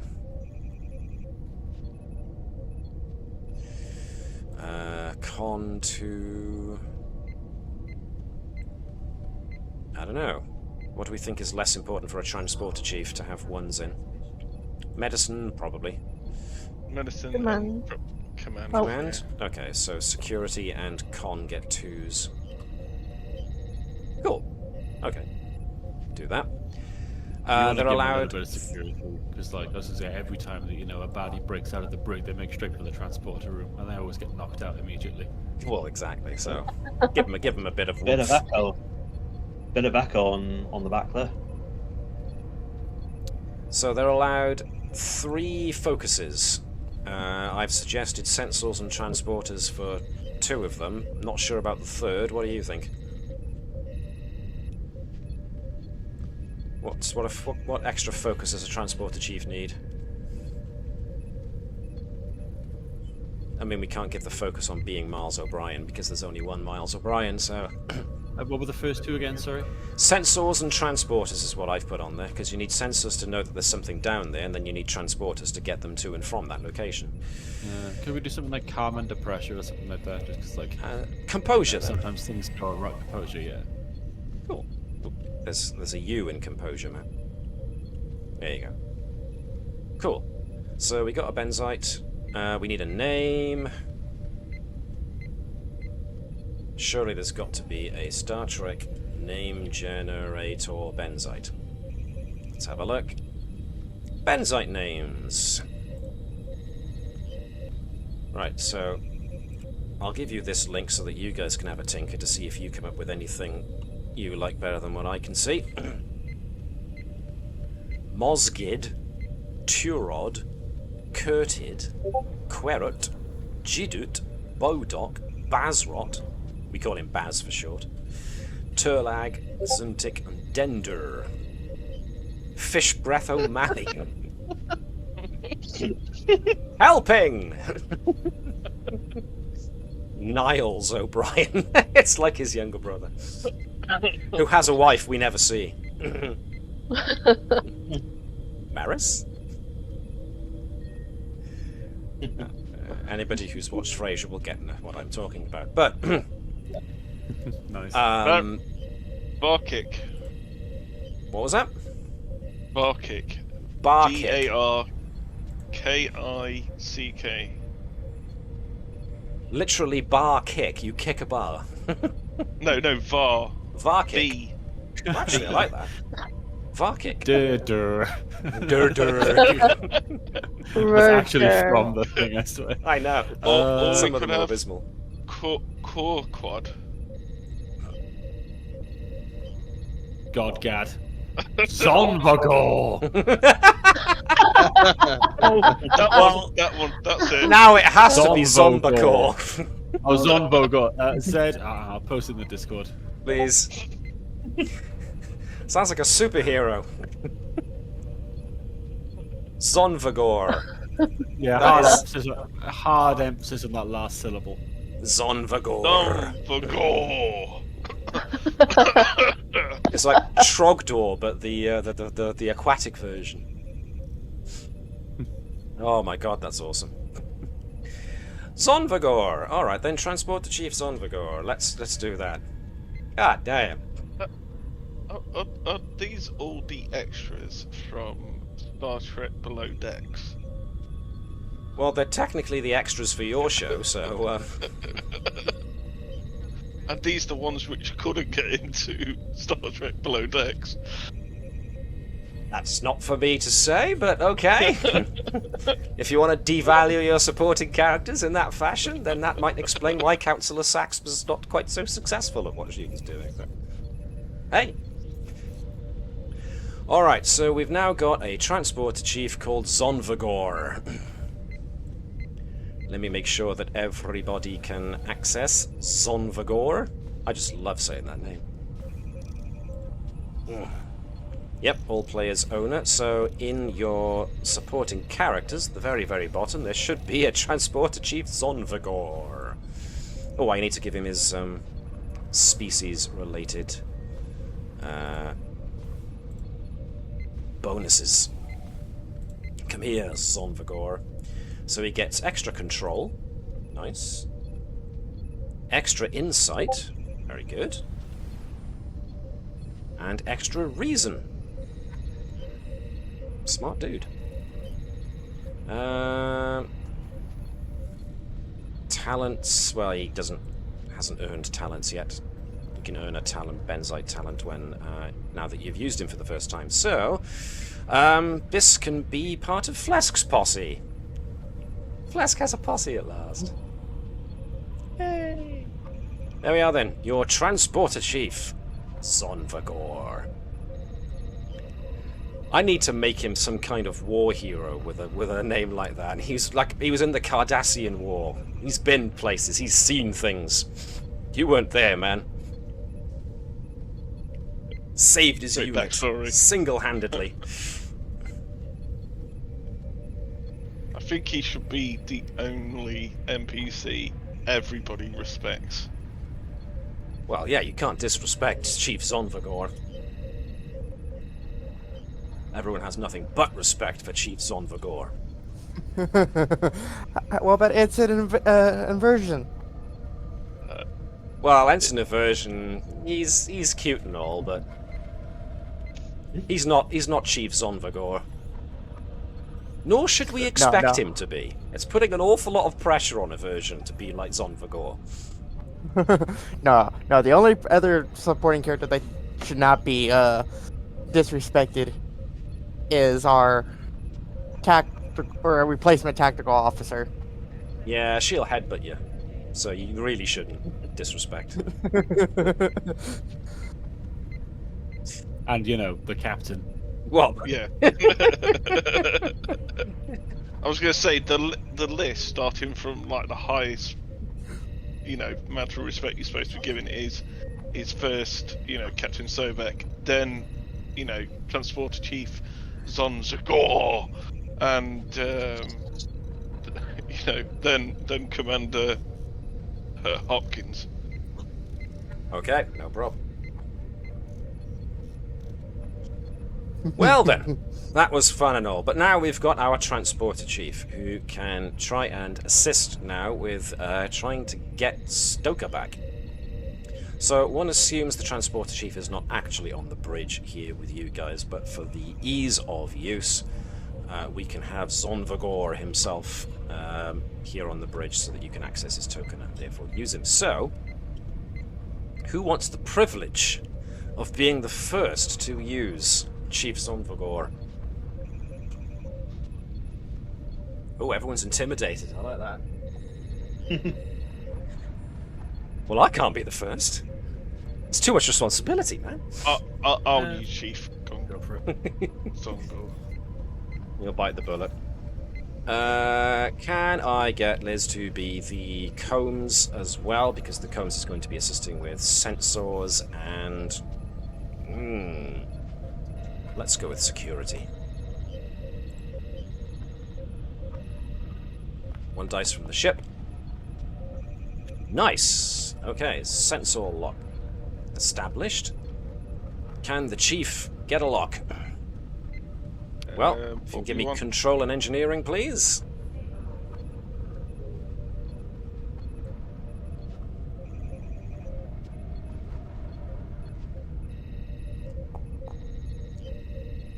Very good. Chief Zonvagor is extremely good at his job, of course. Of course he is.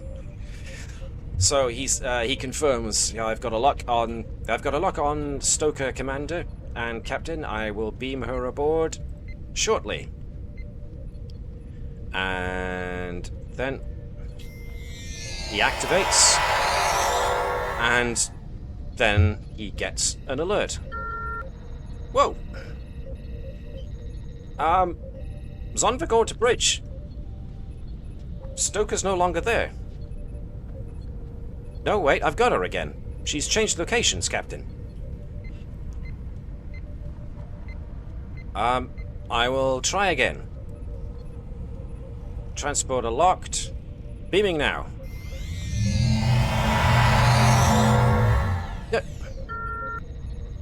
Did it again. She switched locations. Zonvagor to bridge. Something weird is going on.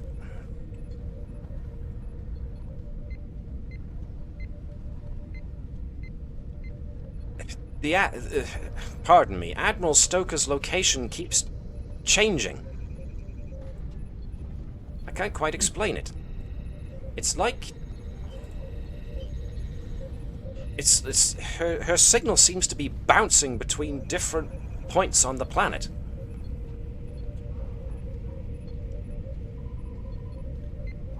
I have managed to narrow it down, however, to a number of buildings on the surface within about 1/4 of a kilometer of each other.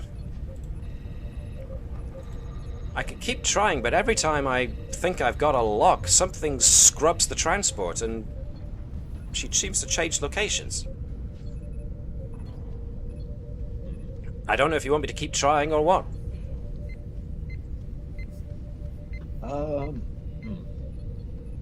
I think what we need to do is possibly try and get down there and see if we can trap her somehow.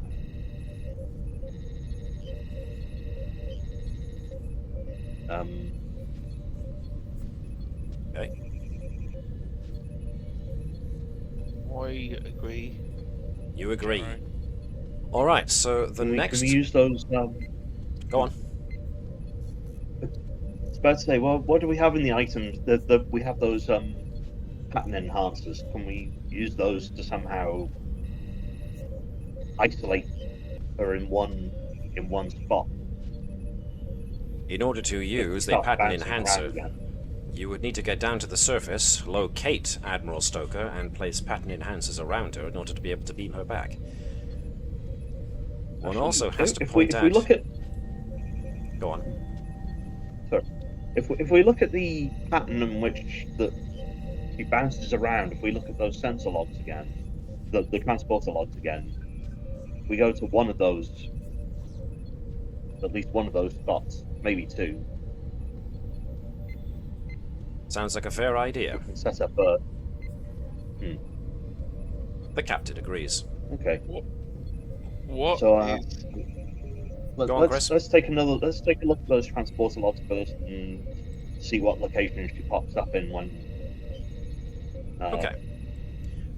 Dave, what were you going to say? What is the atmosphere like? Down Chlorine on gas. The surface? EVA suits then. EVA 6. So,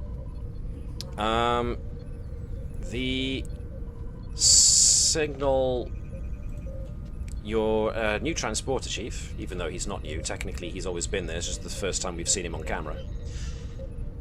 Your transporter chief confirms that the pattern is bouncing between what look like 4 or 5 structures down on the moon below, all within a certain distance of each other. The signal is... Besides being any transporter attempts being scrubbed, your transporter chief is now no longer all that confident in how well it would go to try and beam an away team down, because the source of this interference or whatever it is that's bouncing Stoker's signal all over the place isn't terribly obvious, and therefore he suggests you try a shuttle or some such. So, Might be a good idea to send a probe first, just in case it messes up the shuttle first. You can send a Might be a probe good down, idea. absolutely. If it's safe to actually send a shuttle down. Okay. So, you've got a full momentum pool, so I won't ask you to make another check.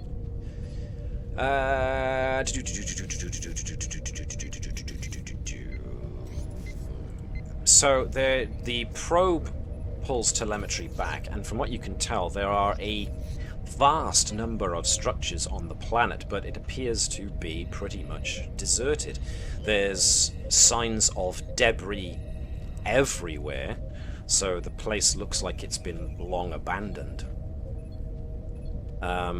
There are now evidence of power strobing along power lines to a number of central buildings. Those central buildings seem to corroborate with the areas that Stoker's signal is bouncing between. So you've got a rough idea of where it is. It looks like that the atmosphere should be reasonable for a shuttle mission, but it is pretty windy down there, and as such there are dust storms, dust and debris storms, that could make flying interesting, let's say.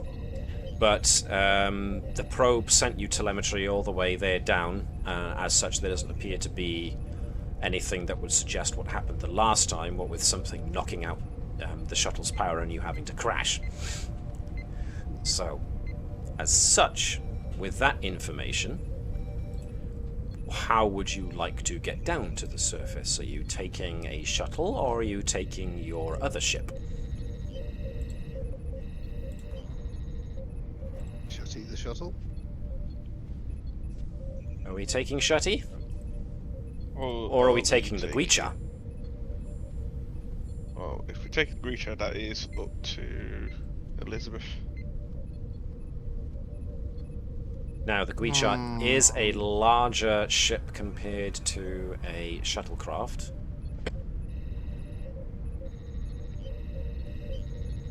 I believe. Let me just check that.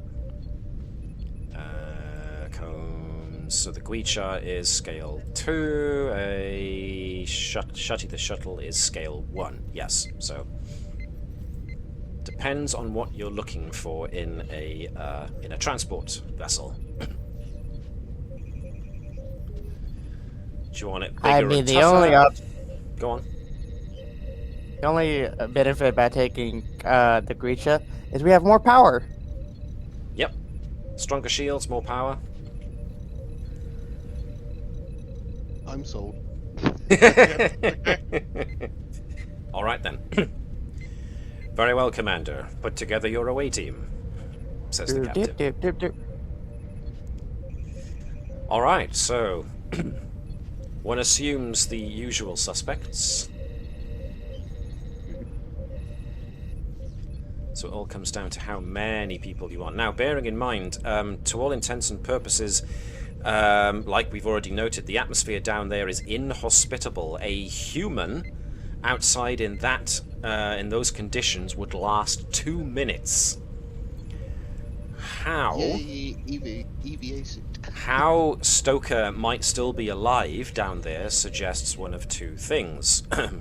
Something else has managed to make her not die, or she might be in a structure that still has actually a breathable atmosphere. It's difficult to tell because your sensors aren't penetrating the buildings that well. Can we take an extra EVA suit down for her? Probably a good idea. Or an anti-grav if we sled. must. Or an anti-grav sled, because you need to carry somebody, yeah. Yeah, anti-grav sled. I'll take the extra EVA suit on my character. Alright. I got the pattern enhancers just in case. You never know if you might need those. Lieutenant Turin kind of puts herself forward and says, if we are investigating something that is to do with what Admiral Stoker has been talking about a lot, perhaps it would be useful for you to bring your xenoarchaeologist along with you. Yep. Alright, you don't need to fish for a reason. If you want to come, you can just say so. I was Alright, merely but you're gonna have to stating sit the on- logic of the situation, Lieutenant. You're gonna have to sit on somebody's lap. It's tight room. Oh, then I volunteer Lieutenant Garrow. For no reason.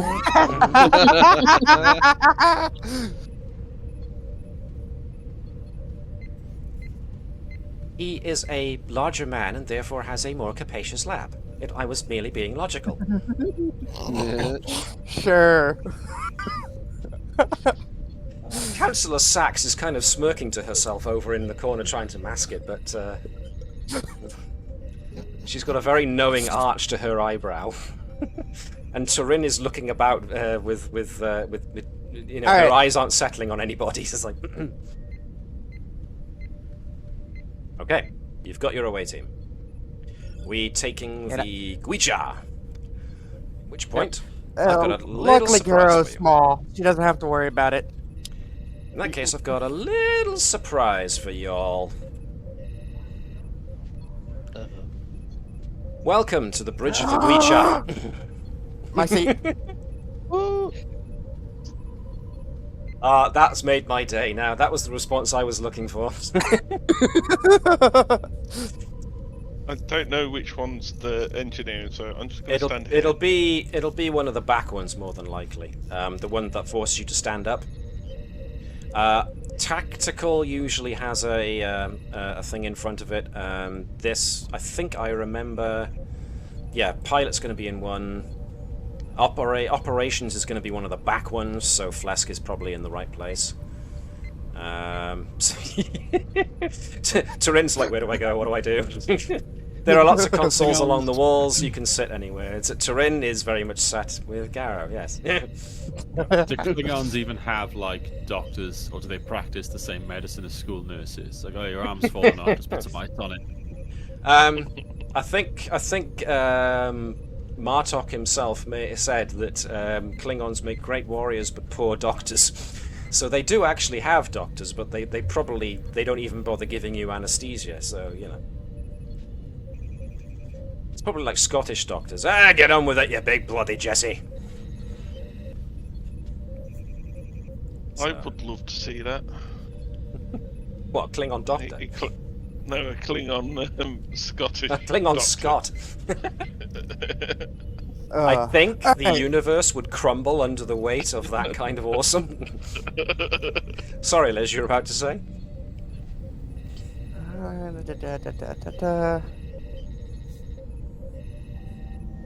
Alright, so... Yeah, go on. Can I use my medium, Your medium milestone. yeah, to up my con, lower my medicine? Sure. Absolutely. Let's go to your character. Totally not min-maxing where I have command 5, con 4, and security 4. That's what And they're everything there under one. for. It's fine. Right, so you're using a medium. Have you already noted it in your character notes, or shall I do it? No, I haven't yet. You haven't yet, I'll do it. So you're using your medium, and you're using it to switch your scores around. That's no problem. There we are. Groovy. You're a commander. You choose your favourite things. Everything else that is not your favourite thing, you get your, your cohorts to do. I don't need science, engineering, or medicine. That's what doctors are for. Exactly. Exactly. So here we go. We are now very much on the bridge of the Guicha at last. It took me a while, but I got here eventually. I would definitely like to thank the folks who made Dungeon Draft, because this was the only way I could create a Klingon-shaped bridge. And copious amounts of red lighting apparently works. So there you are. If you want Klingon, just red lights. Red lights and grating. That seems to be the key. So, yes. Tavish and Flesk and Sot and Gurkha are very much a case of typical bloody Klingons. They don't even give you seats. Nevertheless, you are now in the Guicha, so we are descending towards the planet. So I need to find the Guicha. Oh yeah, do you like the sound effects?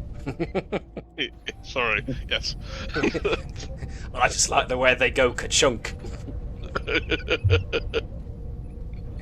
I'm just loading something up and it's stuck at 96%. Excuse me a moment. Come on. Come on. Server looks like it's having trouble. Give me a few moments. What was I going to say? Oh, here we go, 100%. Booyah. Okay, so we are coming down in the Guicha, so let's bring Guicha over. Cool. What else did I need? You guys are on the Guicha bridge heading down towards the planet, so let's keep you in the cockpit for the moment. As we... okay.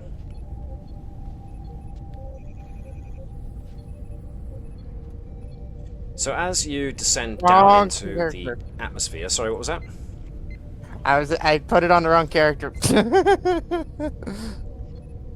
You never know. Lieutenant Turin, being, you know, she's a multiculturalist. She might like to sing Klingon war songs.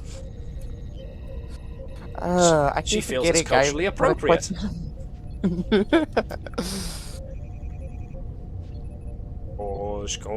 Pause. Apparently, Lieutenant Turin is a baritone. I can't go very high, so I'm not going to try. Anyway. So as you start coming down through the atmosphere,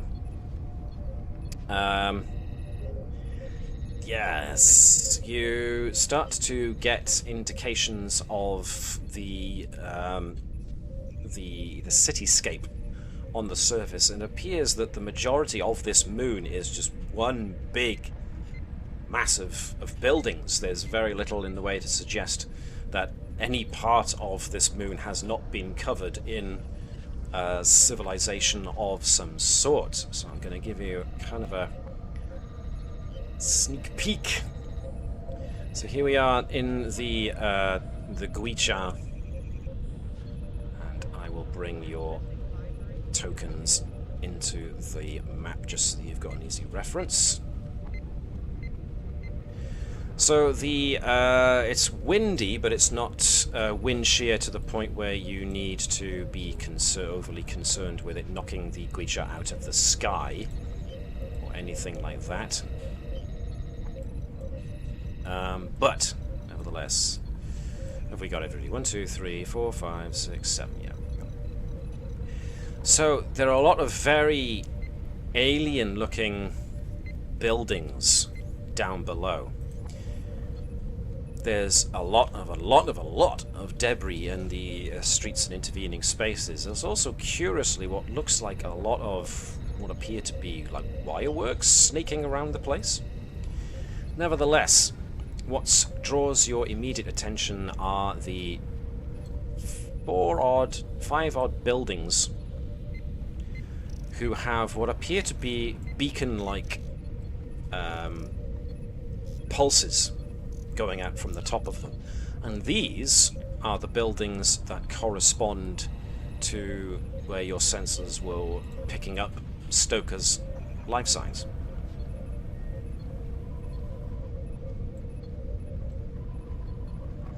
The surface of the moon is littered with ruins, clearly ancient. Cloistered buildings are crumbling, and many are actually physically part of hills and mountains. No signs of life can be seen. The buildings, you've never seen their like or design before, and Lieutenant Turin can back this up. But yes, the wiring looks almost like circuitry that's snaking between the buildings. No vegetation or life of any kind is present. So, first of all, getting it down here through the atmosphere is going to be a bit rough, so let's see how well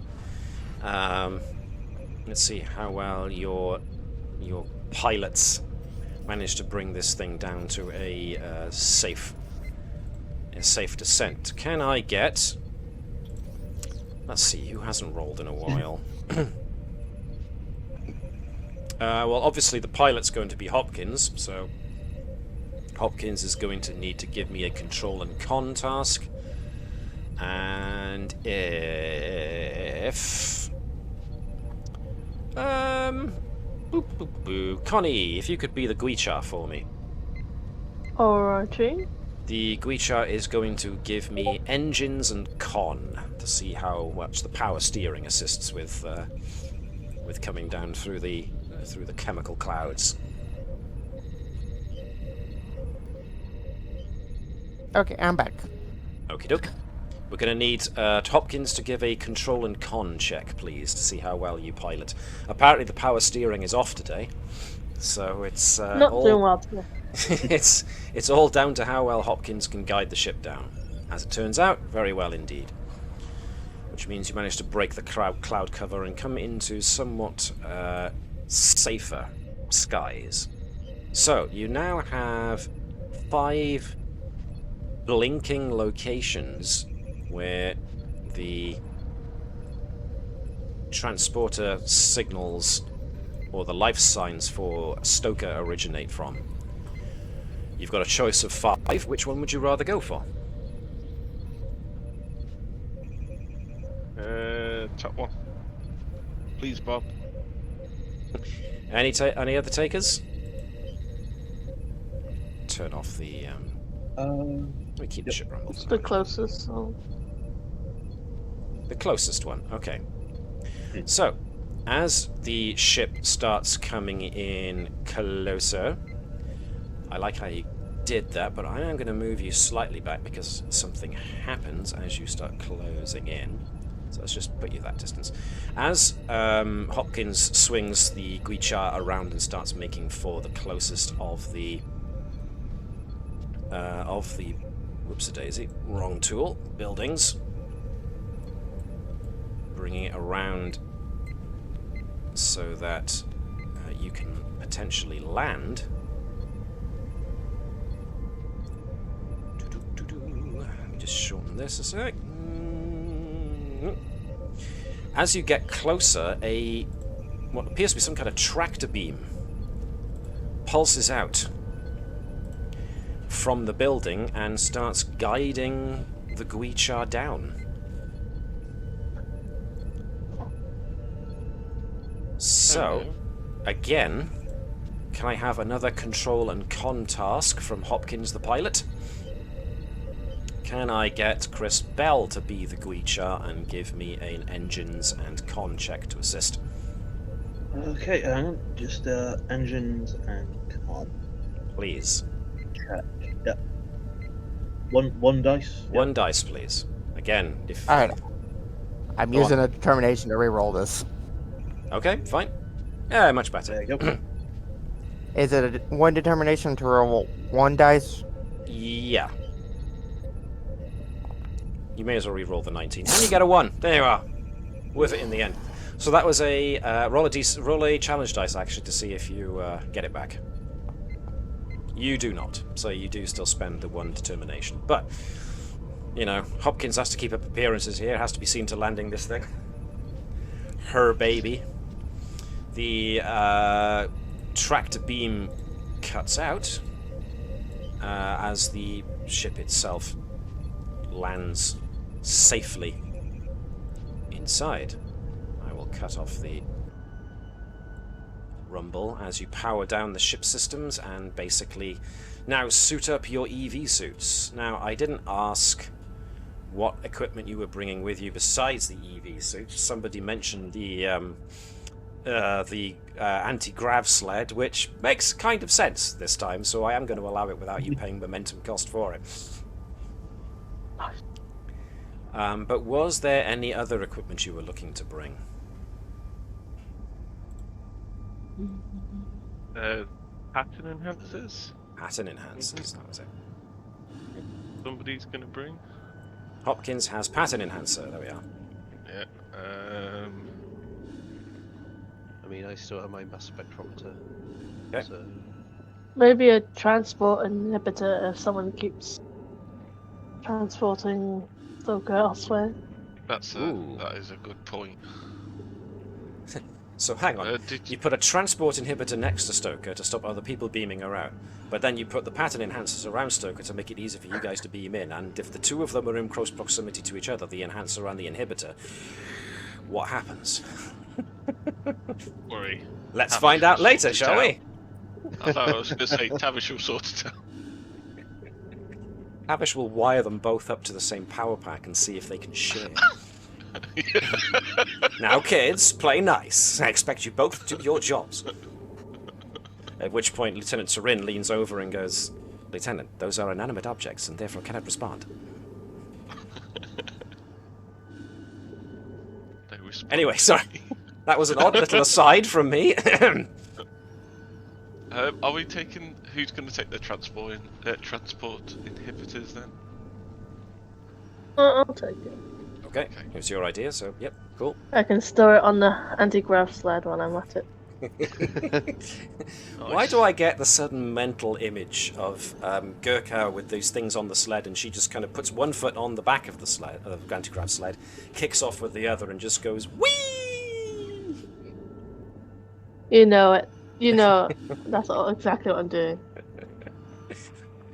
Sucks for you guys, because I got the sled. I'm actually thinking of if Chris Dr. Sot is up for it, probably bring in a neuro core. I can't even say that word. Oh, hang on. Let's where go is this for character equipment? Neurocortical monitor? Yes. Medical devices. Neurocortical monitor is worn on humanoid's neck and resembles a small disc of pulsing lights.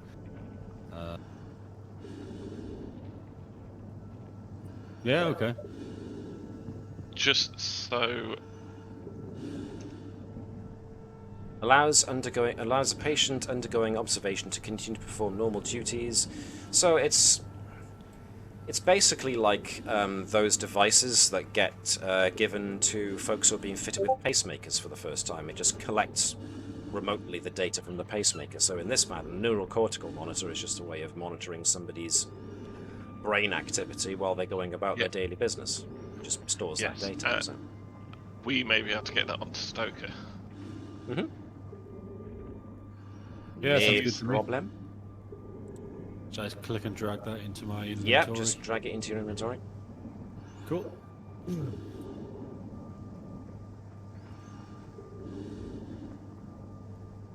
Now, for a Vulcan, Lieutenant Turin, as soon as she exits the Guichar out into the spacious yet dusty interior of this building and its landing pad, she has got basically the Vulcan equivalent of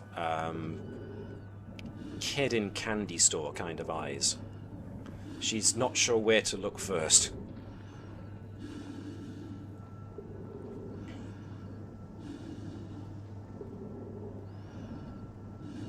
Let's see.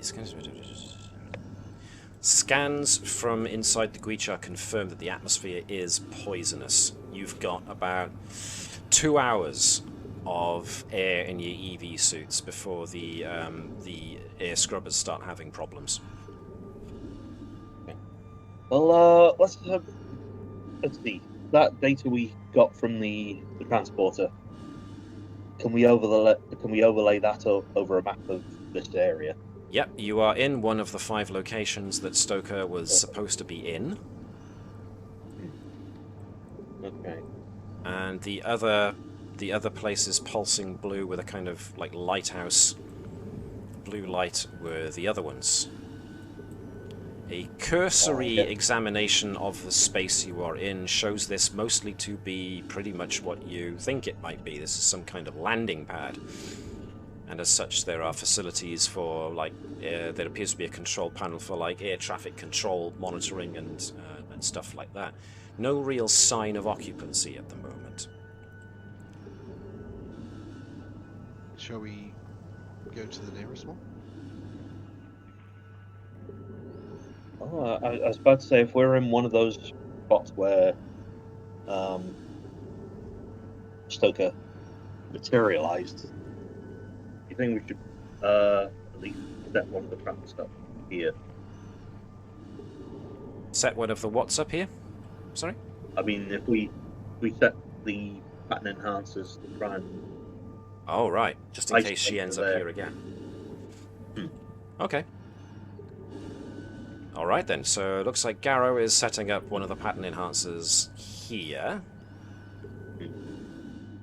Just in case Stoker's signal comes this way. Fine, fair and good. No problem. Okay. So, at the moment, You're just basically looking around. Nothing much going on here. The place is, well, literally dead. Although there does seem to be power. And we try and find out where this power's coming from. You can try, which will involve a tricorder. Okay. Alright then. Let's go.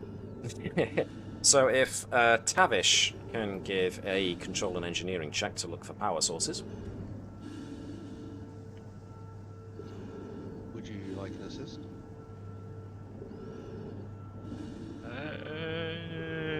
If you want to.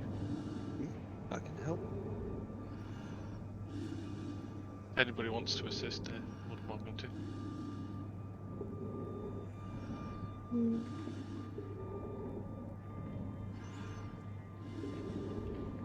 Everybody's so quiet. Okay, alright. Control and engineering. Focus in power systems. Yeah, that'll help. No, I could have done that, but I didn't. But I got 3 successes anyway. Hey. 3? All right. 1. Sorry, I don't know where we got 3 from. No, I don't know where you got 3 from either. So, whipping out her engineering tricorder, Tavish takes a scan and... But what happens is you hear the familiar trilling, so it goes wah wah wah wah wah wah, but then it goes wah wah wah wah wah wah wah wah wah wah wah wah wah wah wah wah wah wah wah, bang! Your tricorder overloads. Take that tricorder out of my engineering tricorder out of my tool, out of my items then. So yes, unfortunately, in trying to scan the place, something happened, and your tricorder just basically blew a fuse. It overloaded. Tavish actually looks really sad at this very moment in time. Aw, my tricorder! Yeah. His name was Gerald.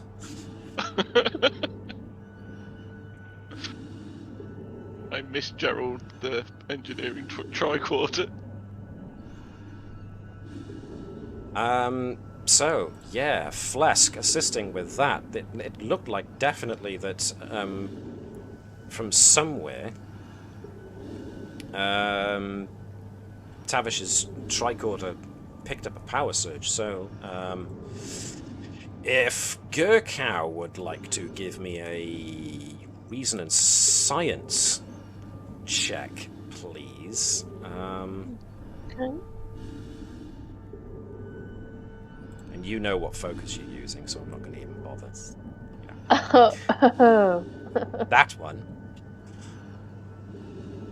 Deus Ex focus. Successfully, I might add, too.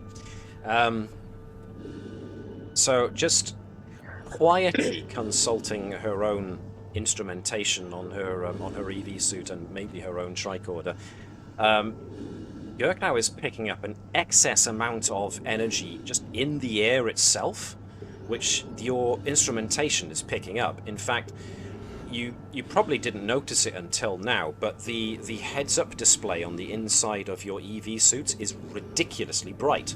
It's because the HUD itself is partitioned off to be outside of your eye line so that you can see through your visor. But for anyone who then dares to look at the temperature and the air readings, you notice that the display of it is actually really bright. It's like all of your technology is being supercharged almost.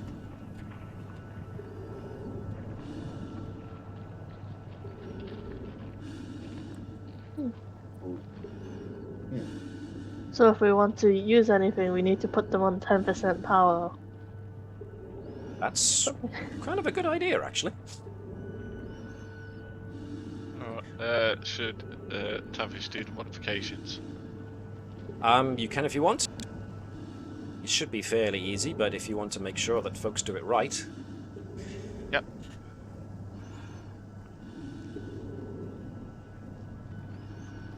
Is there going to be a roll with this? Or? Well, I don't think a roll is needed, personally, since this is well within a chief engineer's purview. You can roll if Okay. you really want to, but I don't think one is necessary. Alright, well, Tavish will just go around to each member of the away team, just sorting out their equipment, so everything is on 10% power. So even though you dial back the power inputs from the battery systems of the individual pieces of tech, even by scaling it back, you realize how much energy there is. So things look more or less normal now. The displays are less bright, and your sensors are working, but they're still just picking up this tremendous amount of energy from somewhere. Can we find out where this energy is coming from? Well, Tavish can't anymore, but somebody else. Yeah, Gerald needs repair before he Did can my be used again. tricorder explode, or can I use that? Well, thanks to what's happened and Gurkow then saying such, and Tavish now dialing the power back, you can try again, certainly. So this could be a control and engineering type test. Control engine. And I will actually use my focus in power system this time.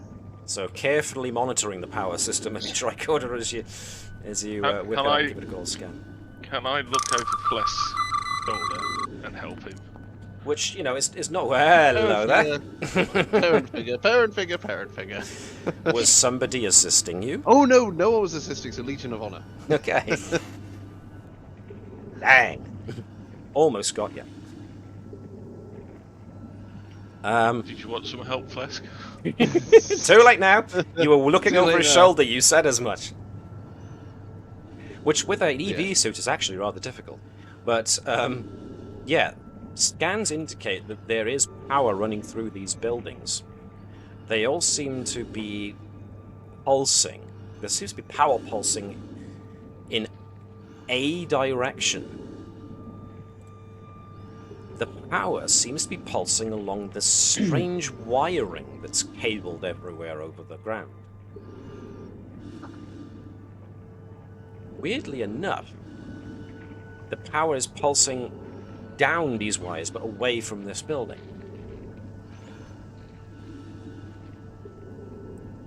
Certainly seems to be travelling outside into the streets where this cabling trails outwards too. But for the most part, your tricorder is flickering between getting power readings and displaying an error message every time it tries.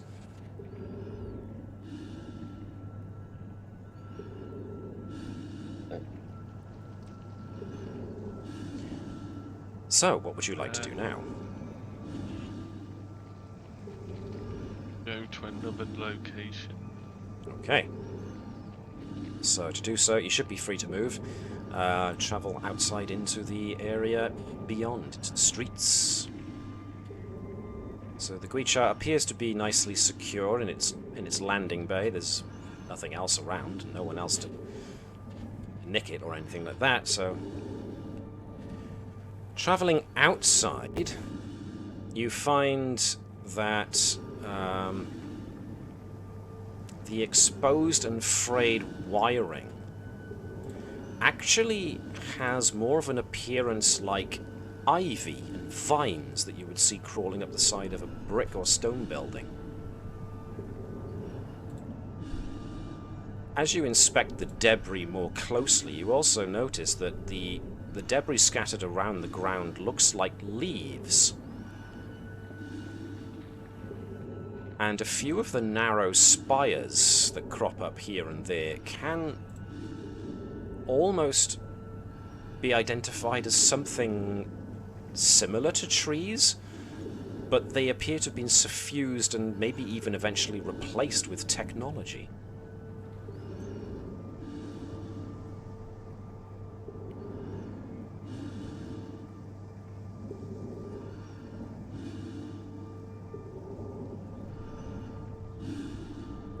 Tavish will just go, oh look, they're pretty.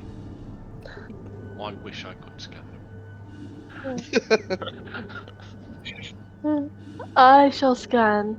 I don't know if the botany applies if they only look like You can give it a go, trees and certainly. things, and not really. Yeah. Give it a I go, shall sure. scan with. Control and science. Control and med is... actually, no. Botany is still a science. Yeah. I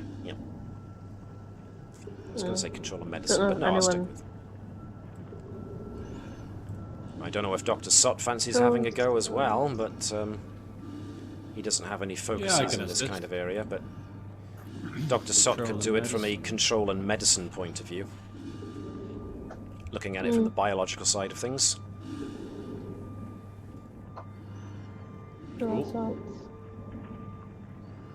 Interesting.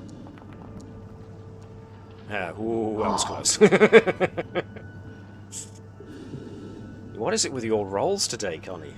They're edging dangerously in a certain direction. I don't know. The probability of a good roll is not great at the moment. Ah, see what you did there. Yeah. Okay, having a good old look at these trees and these like leaves and the very much vegetation-like qualities of all this strange tech, it does look as if technology was implanted in these trees, for lack of a better word, and kind of like infiltrated their way into the organism itself until the tree started becoming more mechanical. There are still traces of organic compounds in these, quote, trees, but for the most part they appear to have been completely overtaken with technology. It's vegetable Borg.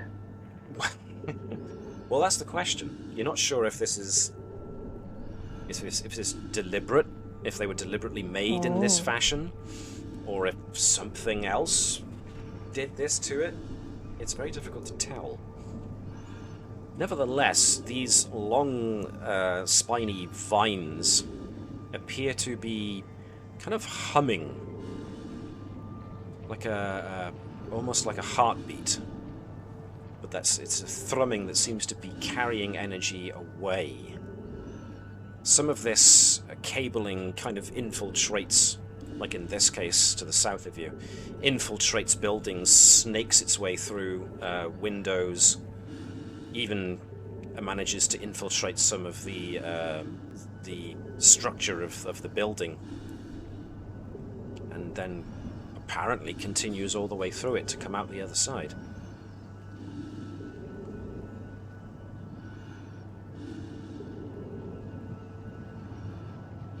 So, with that knowledge, what would you like to do now?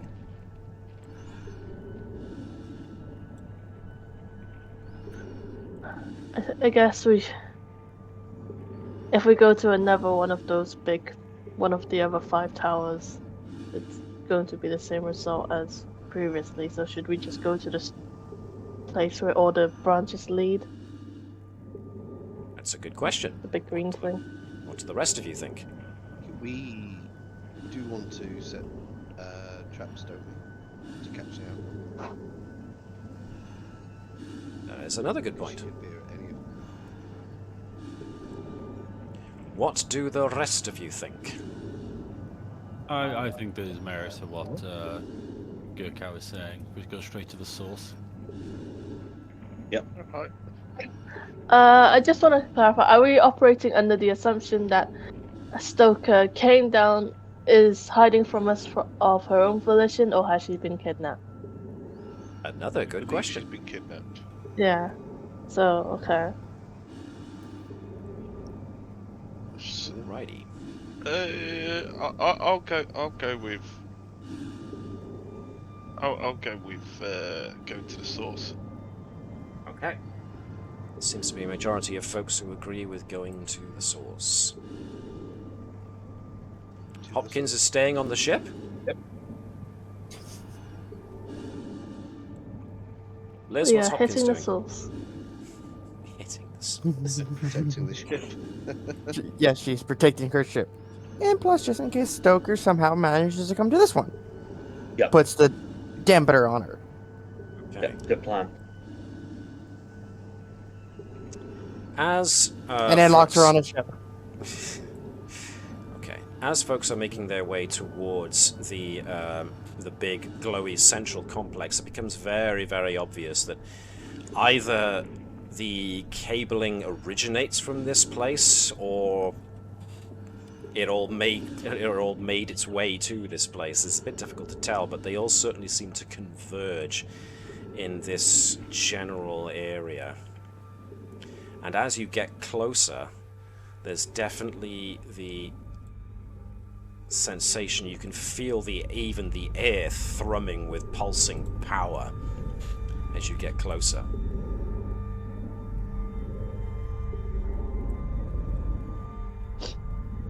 You can even see that these cable vines are even moving slightly with every pulse.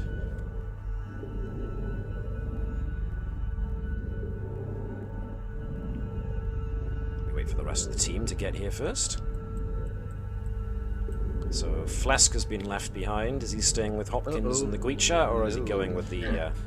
He's moving.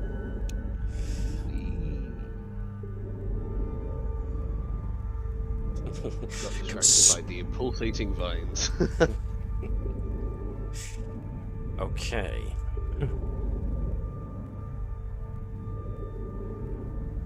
So the thrumming noise definitely emanates from this complex. That seems to originate more or less, not totally, but very close to a central point between these 5 different positions where Stoker's signal was bouncing between.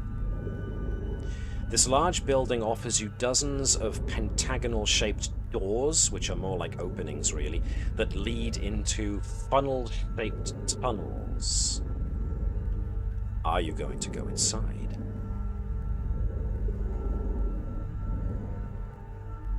Shall we check with our tricorders first?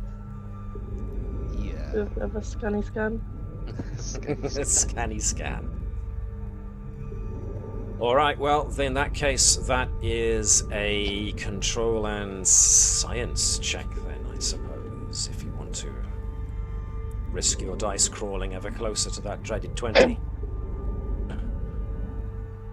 Does anyone want to take the lead? I'm not sure. Or do you want to gain assistance from a Flesk with his parent figure talent? Oh. Assist, I can. Let's If we're see. doing a sciencey scan, I don't mind helping as well. Okay. Control and science. 1 dice from those. I mean, what exactly are you looking for here?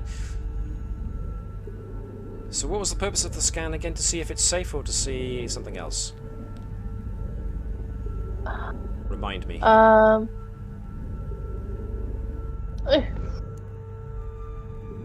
Let's see for something else. See what? See what's in there. Yeah. Just see if you can get anything. Something, anything. Okay. Anything. Yes. Okay, cool. Give me those rolls in, folks. Ooh, that was a 20, went to a 2, went to a 12. Okay. That was a 20, went to a 6. It seems to be teasing us. I don't like this. Okay. Ooh, there's a 1 and a 2. Highly successful. Finally. Okay. Whew. Alright, there definitely seems to be some kind of central subterranean structure beneath this building. Definitely all of these cables seem to be snaking towards it, suggesting that maybe they emanated from it, but the power pulse is definitely going through these cables into this central space. Now, the funnel-like narrowing means that it is going to be a bit of a squeeze to get through there, but it's not going to be to the point of being uncomfortably dangerous. But it does mean that there's going to be... they do become rather narrow. So squeezing in is going to be clumsy, more than likely, considering that you've got EVA suits on. Unlucky Garrow. So this is almost, I'm almost picturing this scene from like any of the Aliens films, where you've got the away team about to venture into these unknown apertures in an alien. I hesitate to even use the example of Prometheus too.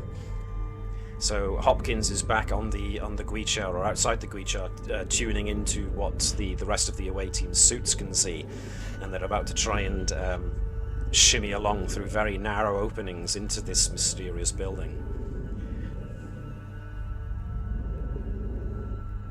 So, with that in mind, who's going first?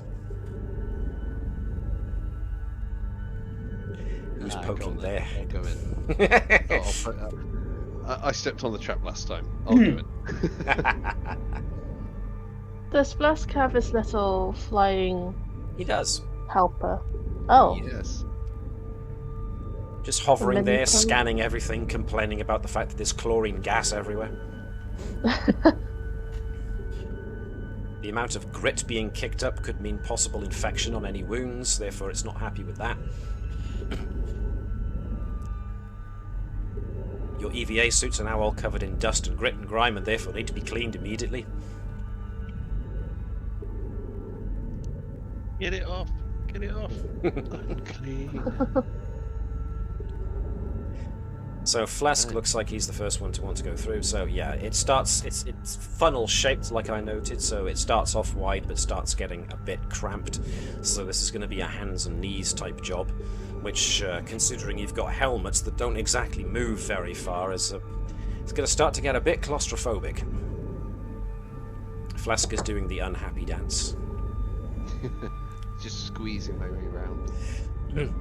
So there's a lot of fumbling, there's a lot of bumping, there's, suit lights are unhelpfully angled straight down, so all you can really make out is the floor directly beneath you as you crawl on your hands and knees, but there's always that bluish pulsing that's lighting everything up. So like I said, it's not exactly graceful work. Eventually, Flask comes to the tunnel that you're in stops, and there seems to be a drop of about, you would guess, 6 meters when you look down. Can someone give me a hand as I wriggle down? To hold me up as I slowly inch downwards. So this is going to be a fitness and security test, I think, here. Right. That is not a chappish. That's probably a Garrow. Yeah. Yep. So, Mr. Bell? Yep. Can you hear me? Garrow is going to be Yep. either lowering, I think probably going to be lowering Flask down, and Flask is just going to be assisting this. Okay, yep. So this is going to be... Don't really have a focus for this. No, you don't. And neither does Garrow, really. So this is going to go on Okay. how strong Garrow is. So this is going to be fitness and security from Garrow, 2 dice, no focus. Just Fitness, lowering Flask down. security. 1 dice? 2 dice. 2 dice, okay. No focuses or anything like that. Not really, no, because lowering Flask down is a very, very specific focus, Okay. Here we go. which none of you saw fit to take. 2 successes. And Flask with his 1. Cool. Okay, so there's a lot of slippage because Flask kind of has to, 'cause there's no room to turn. So Flask kind of has to come mostly out of the aperture first, and on a very small space has to do a 180 on his knee pads. At which point Garrow then has to scooch forward, lie flat, and just grab him by one arm, and then lowers Flask down. Flask still has to drop a bit of a distance down, but makes it with no difficulty. Bam! And so you make it down safely enough. Hopkins, from her safe position in the Guicha, or next to the Guicha, is getting a bit of interference now on the feeds from the rest of the away team. But let me show you where you end up in just a second, as soon as this loads. So, Flesk landed first, so that puts Garrow by there. Everybody else was coming in behind. We're inside the complex, so let's load this up.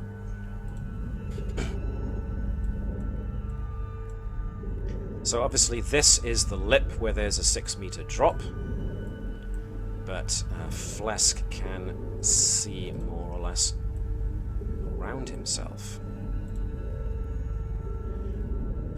I suppose I should walk forward, get out of the way, into the belly of the beast. I hope this isn't an animal. So folks can move their characters in easily, just, you know, I assume that you're helping each other get down.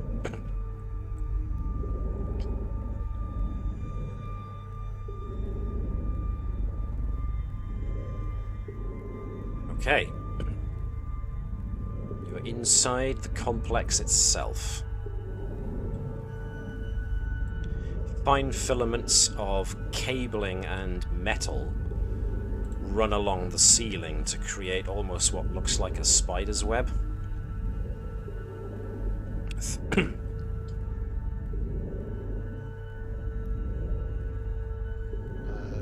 What are the, so if we go, can we go in? Is that a room? Looks like. Yeah, I want to check out what these blue lights are. Give it a scan. Okay.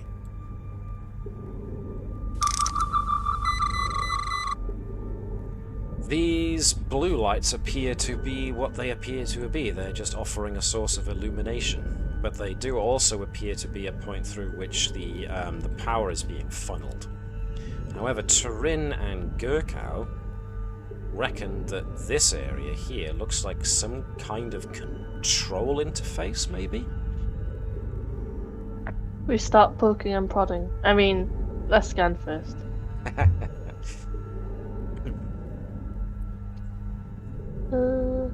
It's not immediately obvious what the function of this thing is.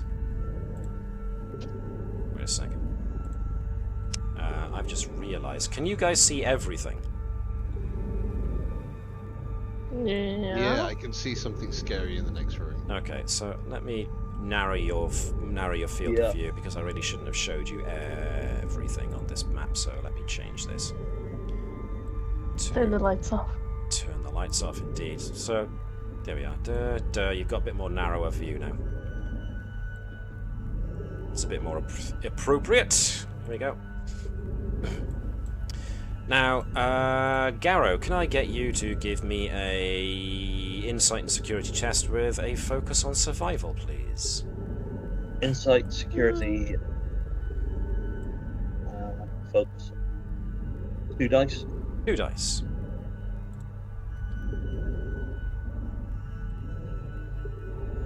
Ooh. See it then. 4 successes, my god. Okay, there are definitely human-shaped footprints that came this way and are leading in this direction, further into the complex. Oh. Well, let's go and see, shall we? Although I think we already know what's. Yeah. Well, we kind of did see it before you turned the lights out. But... Yes. But this is your character seeing it properly for the first time.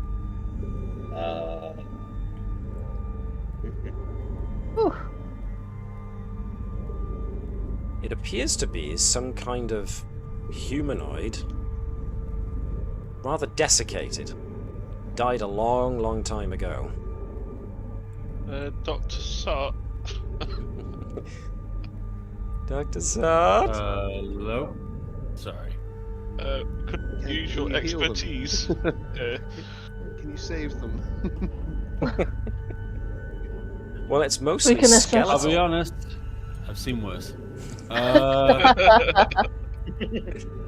Reason and medicine, please. Reason and medicine.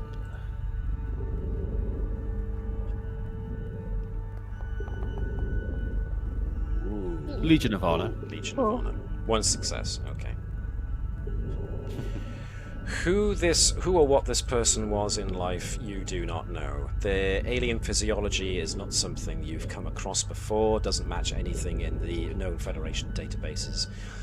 You're not entirely certain what kind of creature they might have been. The only thing you can determine is that mechanical elements of this area have infiltrated the corpse and replaced the organic compounds with mechanical ones. Is it unbecoming if I scrape a bit of the corpse for research back on this That's ship? entirely up to you and the rest of the group. Because I'm Lieutenant not Turin going at to this stop point, her. Lieutenant Turin at this point is going, well, if you're not going to, I will. I don't think Way you'll mind. over here whilst you do it. Yeah. Having For these- science! I'll help you. Let's scrape. Getting the phaser ready in case. Can I assist? I've seen these horror Please. movies before, damn it. Okay, I won't require any kind of roll to take samples. That's easily enough done. You can take tissue samples. The tissue samples are kind of infiltrated with this mechanical whatever, which makes it take a little bit longer, but otherwise you can get samples. Can I? Oh, Go sorry. for it. Go for it. I was going to say, can I get somebody in our group here to use their tricorders to get a scan? Being as this is a amalgamation of like flesh and and technology.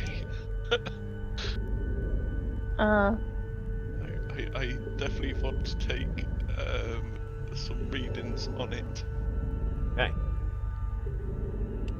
Reason and science, with anyone who's got cybernetics as a focus. Could Turin assist with ancient technology or She could. and my xenobiology? I can assist as well. Sure. Elizabeth, can you be Turin for us, please? Reason and science, with a focus on xenoarchaeology. I'll join in as well. You're the one who wants Are it. you not leading? Who's Am I leading? leading? Well, you're the one who wants it. Okay, alright, I'll lead then.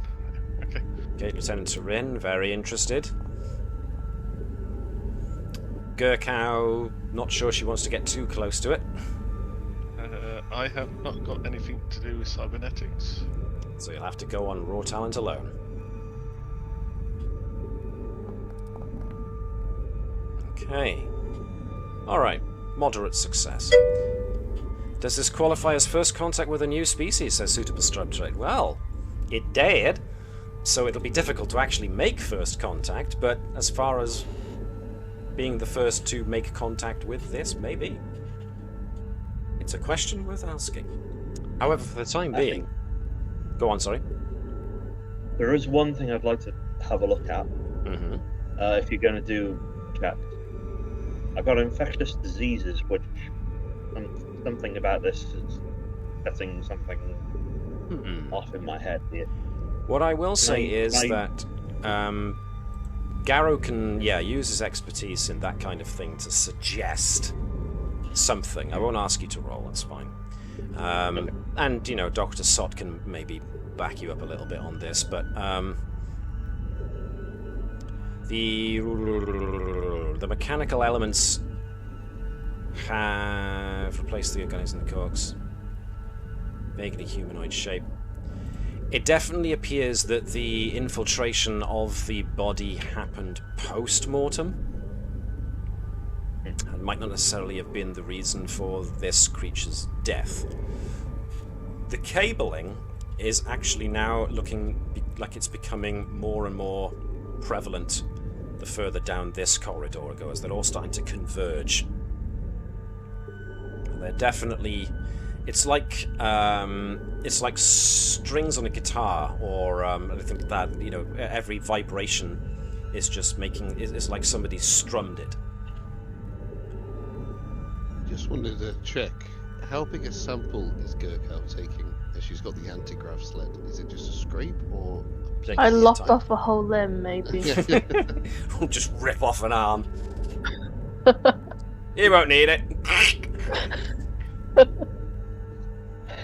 I could. Well, Lieutenant Serin's there about to do it with, you know, with precision and you know, and care, but Gurkha's like, nah, give it here. Rip. Oh, okay.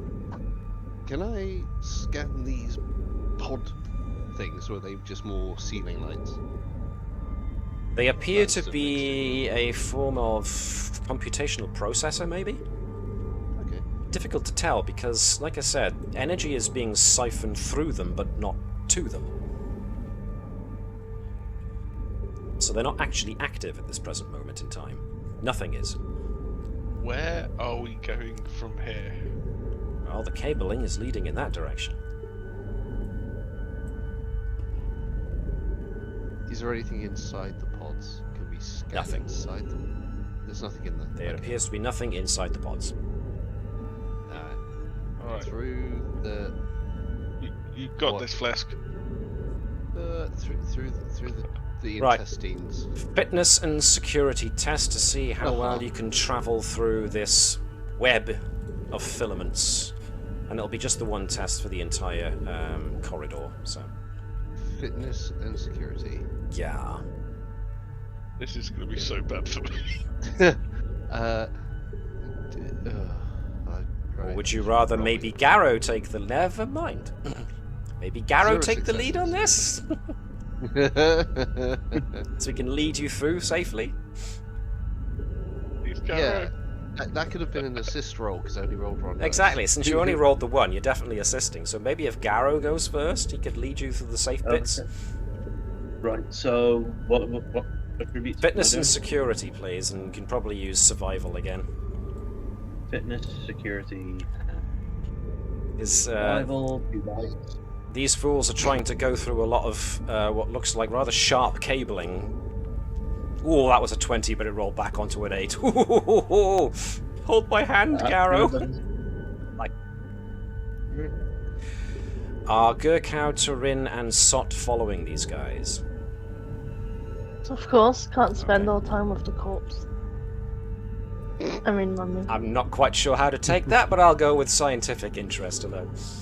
Alright, so as soon as you start finding that the cabling is becoming more and more dense, you start having to walk past it, walk through it, and the moment one of you puts a glove up to try and brush some out the way, there's a twang as suddenly it goes tense and then releases the tension, and whoever held their hand up, probably Garrow, since Garrow was going first, trying to lead the way through, pulls his glove back to look, and the filaments have actually cut some of the glove. Thankfully not far enough to penetrate the outer layer, more than the outer layer of the EVA suit, so that you're not leaking oxygen. But these filaments are razor sharp, so you're going to have to be very careful. Right. Warning: do not touch anything. But they appear to be leading on and on. Continuing this way. Hood up. You got this, Garrow. So I won't ask you to roll again. That one set of rolls will be enough to carry you all the way through. As you're picking your way carefully around these steel cable spiderweb type things. Flask finds nothing really of interest. It's just another empty chamber. Whatever was once here has been infiltrated with all this techno cabling. Eventually, though, Tavish, from her vantage point, comes across where the room ends and a massive circular chamber beyond can be seen. Oh my. So, what you see is that all the cabling seems to congregate in this area. Whoa, whoa, whoa, whoa, whoa, whoa. It's wind you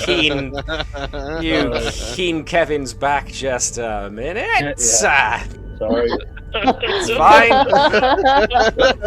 I was consulting my notes when I noticed the kids had wandered off. Fuck it. Run. Let me describe to you what you can see first. Sorry. I'm go just on. doing what our rogue does in our Pathfinder.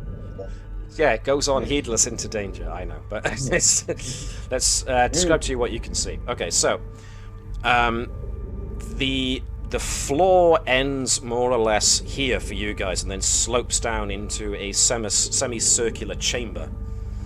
That seems to be where all the cabling seems to congregate. In fact, it thickens into massive lots of cable that just seem to all congregate in the center in a big ball of metallic wire. The thrumming also emanates from the center of this, but also of note, you can clearly see Stoker. She is half from her chest down, completely immersed within this cabling, and she seems to have this weird kind of almost like helmet apparatus attached to her, but it's just her head that's covered, nothing else is covered, and she's just kind of, as she notices you, she reaches out a hand as if in plea for help. And she seems to be mouthing the words, "Help me." So I'll be honest, I've seen worse. Now, what I will say is, due to the time we have remaining, I don't think we have the time to finish this particular section and keep going. Then again, if anything, this seems like a good time for to be continued. Yeah. So, with everything that's left, it's going to take longer than the 15 minutes we've got. So this is a good place to stop. So yes, you've managed to find your way to Stoker at last, but how are you going to get to her? Big old question. What is this complex? What are all these filaments? What did they originate from? How did they originate? Is it still active? Is it tech gone wrong? Is this... There's so many questions. And unfortunately, we have very few answers. Well, we do have a anti-grav sled. But you do have the Full anti-grav. speed ahead. With a hand, yeah. So, I'm probably going to call it here then, if that's alright with folks. I know Mark is not available next week, so we're going to have a Flesk by committee.